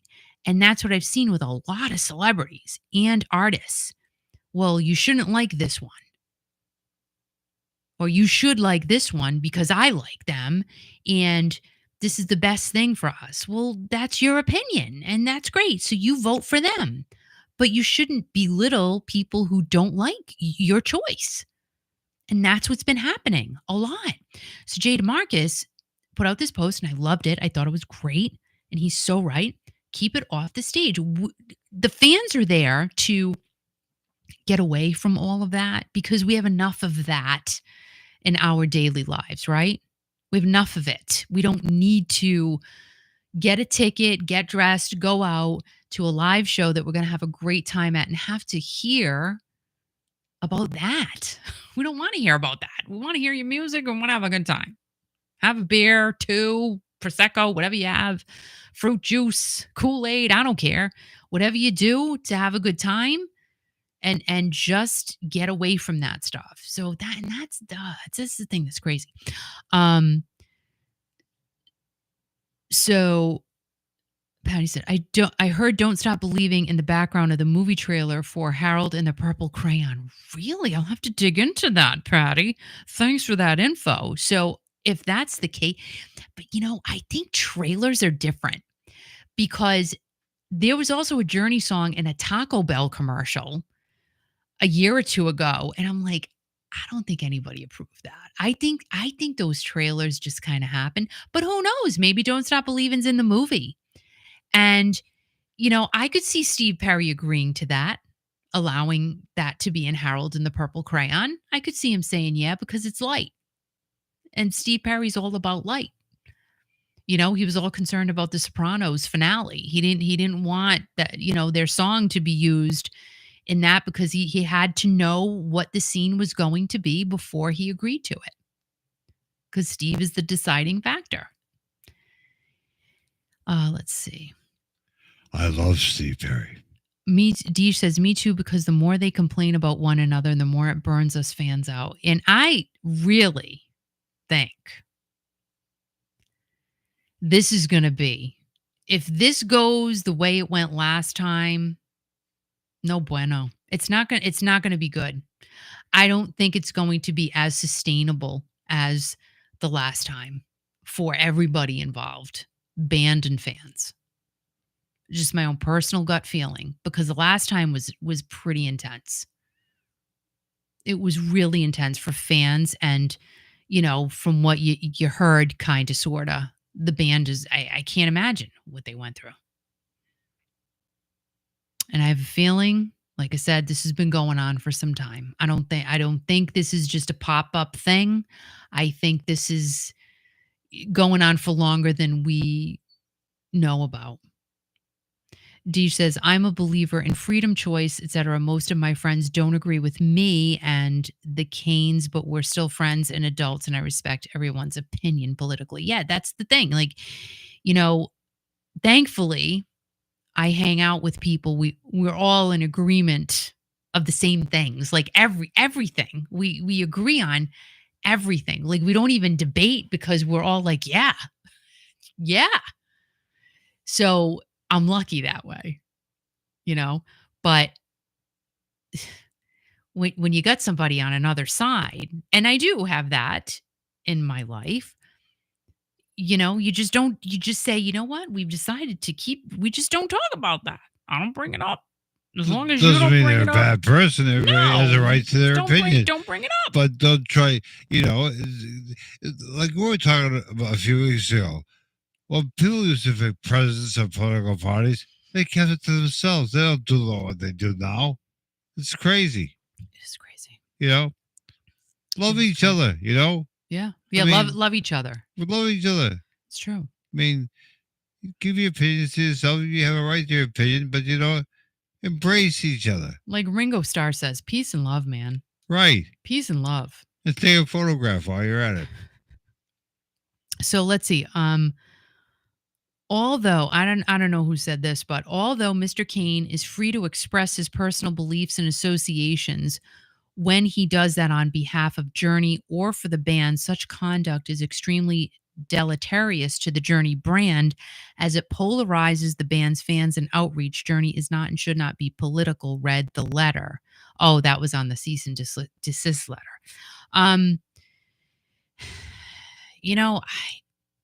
Was that even really out there when that happened? I mean, I only recall it because there was so much went down after it had happened. But in terms of it being thrown in everybody's face, I don't recall. Maybe I missed it. I don't know. But let's see, Jonathan. It says Jonathan's new lawsuit also mentions Neil's wife, stating that. And this is from the letter. I'm not saying this. This is from consequence.net. Worse yet, when the company faces these precarious financial situations, respondent and his wife, we already read this though, begin to accuse petitioner, the band manager, the company's accountant, and other company personnel for stealing. This conduct further triggers internal strife. So again, there's, of course, let's face it. Like I said, somebody gets attacked, they're going to attack back. It's just human nature. It's human nature. Oh, the entire lawsuit can be read here. Well, that I'm not saying ooh, like just, but there it is. Okay. So this is from Bloomberg Law. Let's see if it opens. Oh, here it is. Filed. E-filed July 30th. Oh boy. Oh boy. Let me share it with you guys. I'm gonna share it. How's that? Let's do it. Let's just do it. There it is. Can't make it up. I'm gonna get rid of that.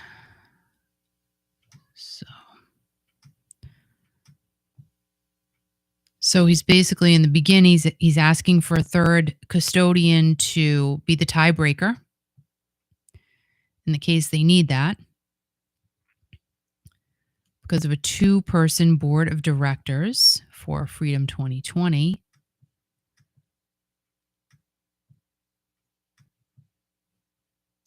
And Jonathan and Neil each hold 50% of the company's voting stock and fundamentally disagree on significant aspects of the management and operation of the company. Wow. So they both disagree. It says it right there. It's right there. Journey is currently on tour for the band's 50th anniversary Freedom Tour. However, the deadlock between the company's directors is now interfering with the company's ability to take in even the most basic actions and is causing significant disruptions in the smooth operation of the company. Oh boy. Oh boy. Oh boy. No boy.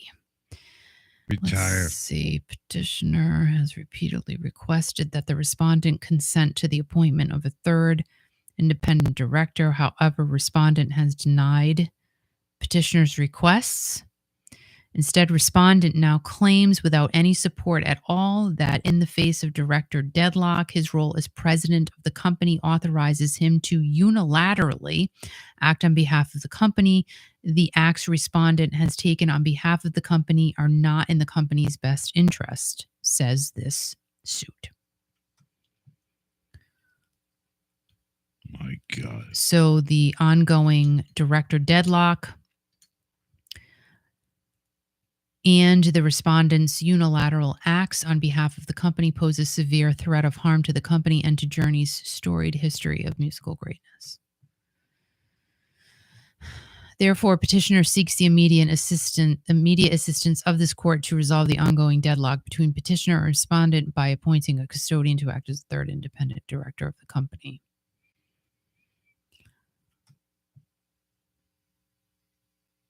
Petitioner is an adult individual who resides in Florida, and petitioner is director and vice president and treasurer of the company. Petitioner holds 500 shares of the stock, which is 50% of the company's stock. Petitioner and respondent are the only directors of the company. Wonder why they did it that way, though, to have just the two of them, because, you know, even if things were good at the time, right? You still got to think in a business way and say, like, is this really the right thing to just have the two of us doing this? Because in the event, you know, just looking forward, in the event something were to happen, or maybe even had someone probably should have advised them that wasn't a good idea to have just the two of them as the voters of the company and just have the two of them making all of the decisions. Like whoever is on the outside, you know, like, don't they get advice from other sources to say, like, that might not be a good idea? I don't know. Allegedly. Just a question, just a thought, like, that I would be thinking in my head. Because this is such a big, I mean, it's a behemoth, right? Journey's a behemoth.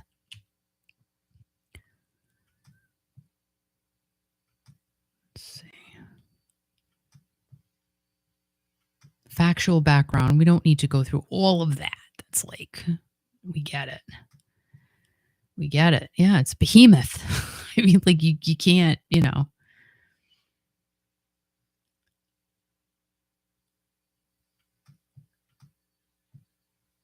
That was long. A lot of stuff here. So let's just go down to the bottom and see what. Oh, wait a minute. What does that say? A $30,000 limit was placed on respondents' Amex card. Petitioner voluntarily placed the same limit on his own Amex card. Okay, well, that's, so even. I'm not even going to read this. You guys can see it because, yeah, it's all right here, though. You know what? I'm going to how about I do this? If you want to read this at your own leisure, I'm going to pop this in the chat. How's that? Let's do that. So there you go. It's public knowledge. It's all here. I don't subscribe to anything. This is all online.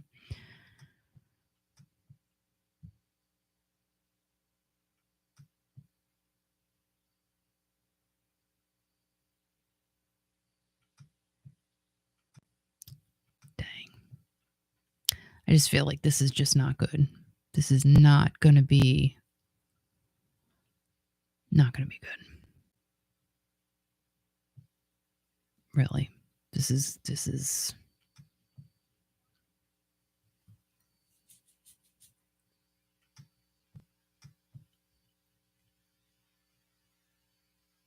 ongoing disagreements. Such negative publicity may potentially impact the band's fan base and is also tarnished and will continue to tarnish the band's trust and credibility with vendors and personnel within the music industry.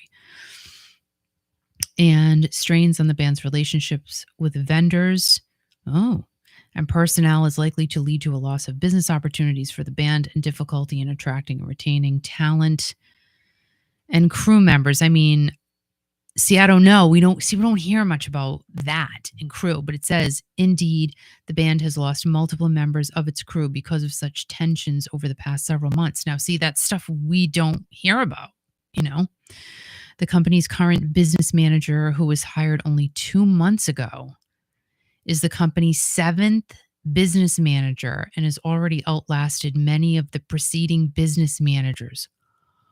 Wow. What? Wow. And they were only hired 2 months ago? It's amazing. Oh, Al? No, Al? I just reacted to what No, you all right, said. go over there. Oh, boy. Now, see, to me, that's the big piece right there. From everything I've read, yes, it's all, it's all important information, but that's like, what?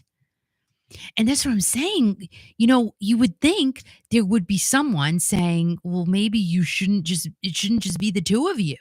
Like, who's directing everybody? Man. And I think the problem is when you get to that celebrity status and you have all this money and you have all of this fame, I mean, is it because it's hard to trust anyone? Is it because maybe outside influence is just not the right advice, but you got to be able to trust somebody so that these types of situations could potentially be avoided. Again, just my mom self from the outside looking in and just kind of, trying to maybe eliminate something before it happens. It's sometimes we have to do that in life. You try to eliminate a problem before it happens or before it becomes bigger than it should.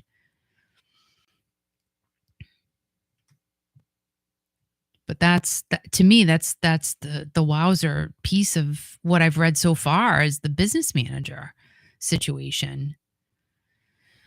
Moreover, the deadlock between petitioner and respondent has created a toxic internal environment during the Freedom Tour. Does that mean the whole tour? Rather than focusing on the band's performances during a major international tour, the band's business manager, lead vocalist, and crew members now find themselves caught in the middle of the director's disputes, afraid of performing their job responsibilities and pressured to align with one director or another. See, that sucks. You shouldn't have to take sides. You really shouldn't. You should not be made to take sides. This is intense. This is a lot.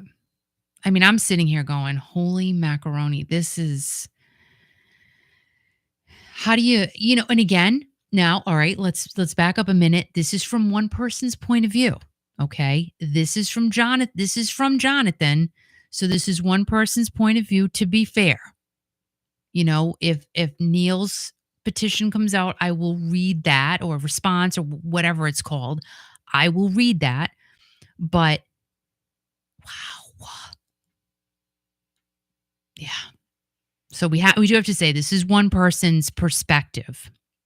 So together, all of this leads to internal strife among the crew members and personnel. Further, the uncertainty caused by the deadlock has drastically eroded morale, as employees have become disillusioned with the lack of leadership and direction from the band's leaders, petitioner, and respondent. Finally, the inability of the company to make decisions, or the unauthorized unilateral decisions made by respondent, places the company in precarious financial situations. I'm not even going to read that. You guys can read it, because that's a lot too. And again, one person's perspective. I just have to say that. You really should. You guys really should read through all this. Wow. Not good.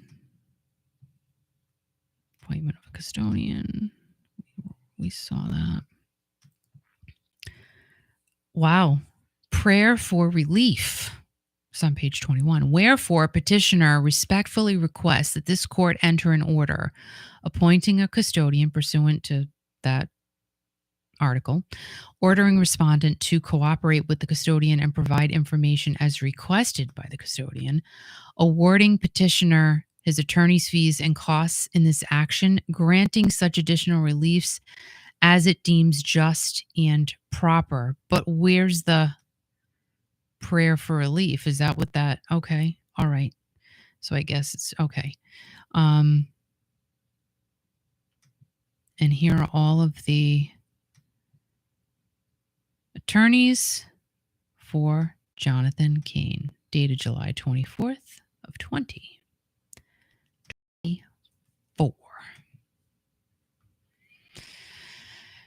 Wow.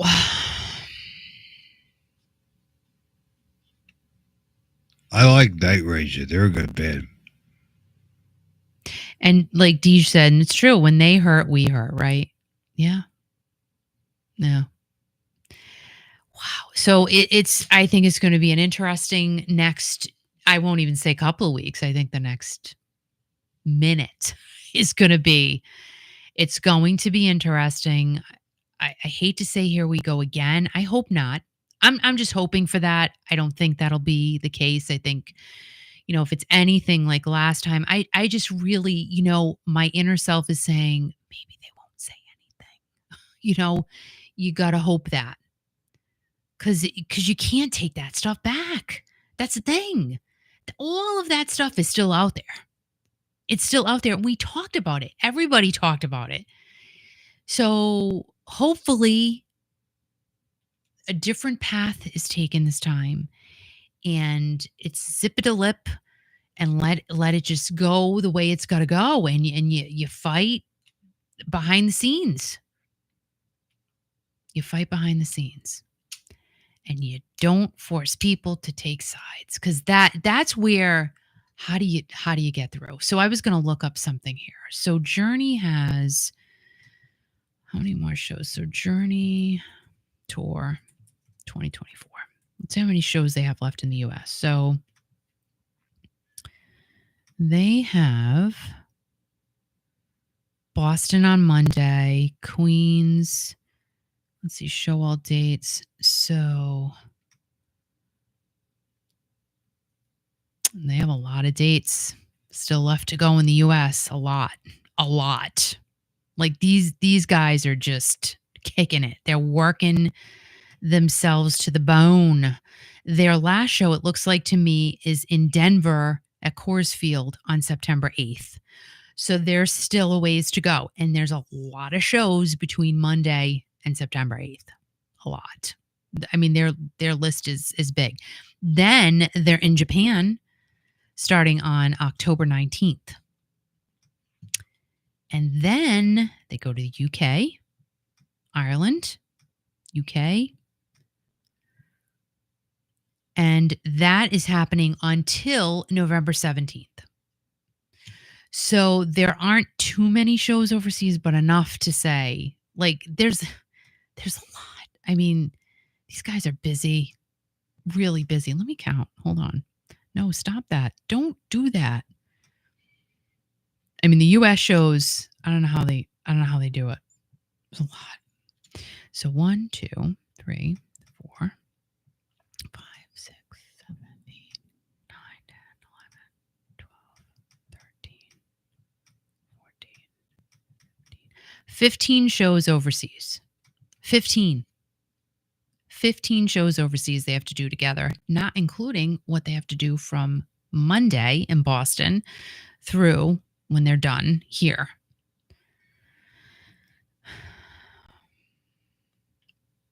Yeah.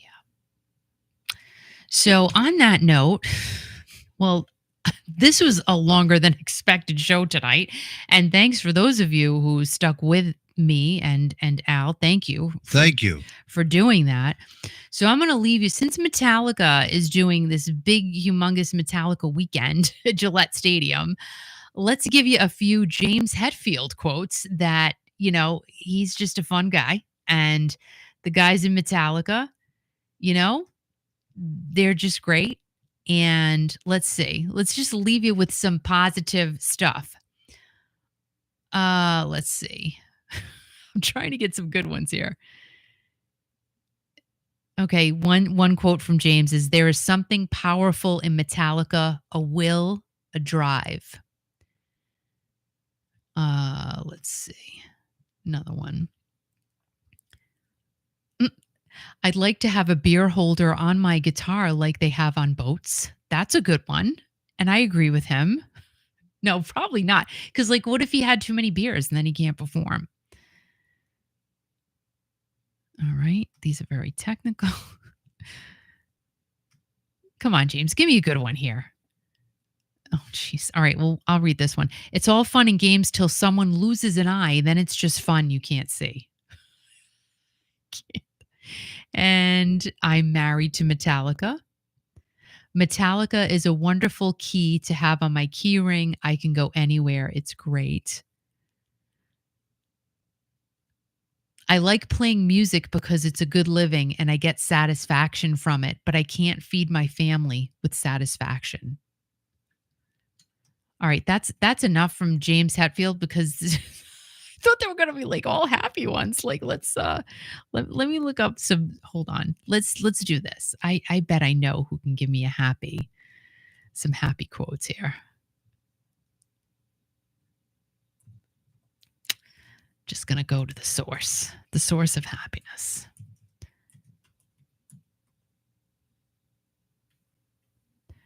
And, you know, really the only person that we know can always make us feel good no matter what is Dolly Parton. Like, she just, you know, and of course I got my rock star CD set right here. I mean, no one else can make you feel better than Dolly Parton. And a couple of cool quotes from her. "Storms make trees take deeper roots." That's deep. "The way I see it, if you want the rainbow, you got to put up with the rain." Absolutely. Another one, "Find out who you are and do it on purpose." I love this one. "If you see someone without a smile today, give them yours." That's a good one. "If you don't like the road you're walking, start paving another one." See, do you see what I'm saying about Dolly? Like, come on. Dolly is just the best. "We cannot direct the wind, but we can adjust the sails."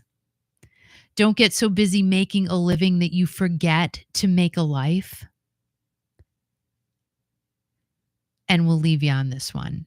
"You'll never do a whole lot unless you're brave enough to try." And I say to you guys, be brave, go out alone, love your life, live your life, whatever that may be, you know, your form of having fun, do it. Do it. Have a great time. And again, I look forward to getting an interview with Stacy on my other channel at Kiki Room at some point this week. A woman in her 50s traveling overseas by herself. It's an inspiring story. I think you're going to love her. And just love the fact that she's brave to do what she does by herself. So I'm looking forward to chatting with her and to bringing it to you guys on my other channel.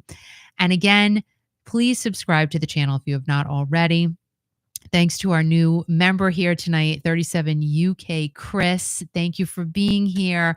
Thank you to every single one of you. Tanya, Halise. Hi, Halise. I didn't get to say hi to you. Patty, Roberta, Deej, Nancy, Christina. Oh my gosh, who am I missing? Who am I missing? Help me here. Help me, help me. Scott and Kurt, they're at shows. Oh my gosh. I want to make sure I get everybody. Eunice. Do you think Howard? Howard, thank you and happy birthday to you one day late. Did I say Nancy? Nancy, Cindy, and Cindy. I'm going through everything. Maureen. Oh my goodness. Oh my goodness. Please don't let me forget anybody. Even Kathy. Kathy. Thank you, Kathy. Peter Baker. Going through the list here. Sandra Dean, Roberta. Al. Well, Al. Teddy. What is going on? Al. I love you, Al. I love you, Al, too. Ariogina. I just want to make sure. Rhonda. Gina Thomas. See, good thing I'm going back. Oh my goodness. Gina was here tonight, too? She was. Oh she had to get up for work early, so. Wow. And I think that's good. If I forgot anybody, I'm so sorry. And Kathy, oh, thank you, Kathy. So guys, you have a great everything. Thank you so much. I will see you guys next Friday night. Same place right here, 6:00 Eastern. Next Friday night, you're going to be busy. I am? I don't know. What am I doing? I'll be busy. I don't have anything next Friday. What do you have? I might do the spinners. Oh, Al, come on. There's no spinner. There's not one spinner there. Could I be a falling in love? No, Al, there's no spinners. Really? They're not. No. You mean they're all dead?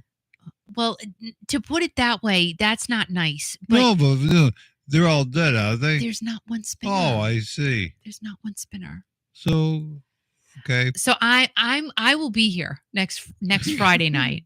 I can't with you. I cannot. I will talk to you about this later. Yeah, that's fine. I'll be around. I'll be here. I'll be around. They're a great group, were they? Oh my God. Excellent. Great so show. I'll be here. It's I will all see you music. guys. I hope that your week Good. is amazing. Right. And I love you. Mwah. Listen to Kiki.fm because Kiki.fm music brings people together. And I will see you soon. Bye, guys. Take care. All the best. And we love you.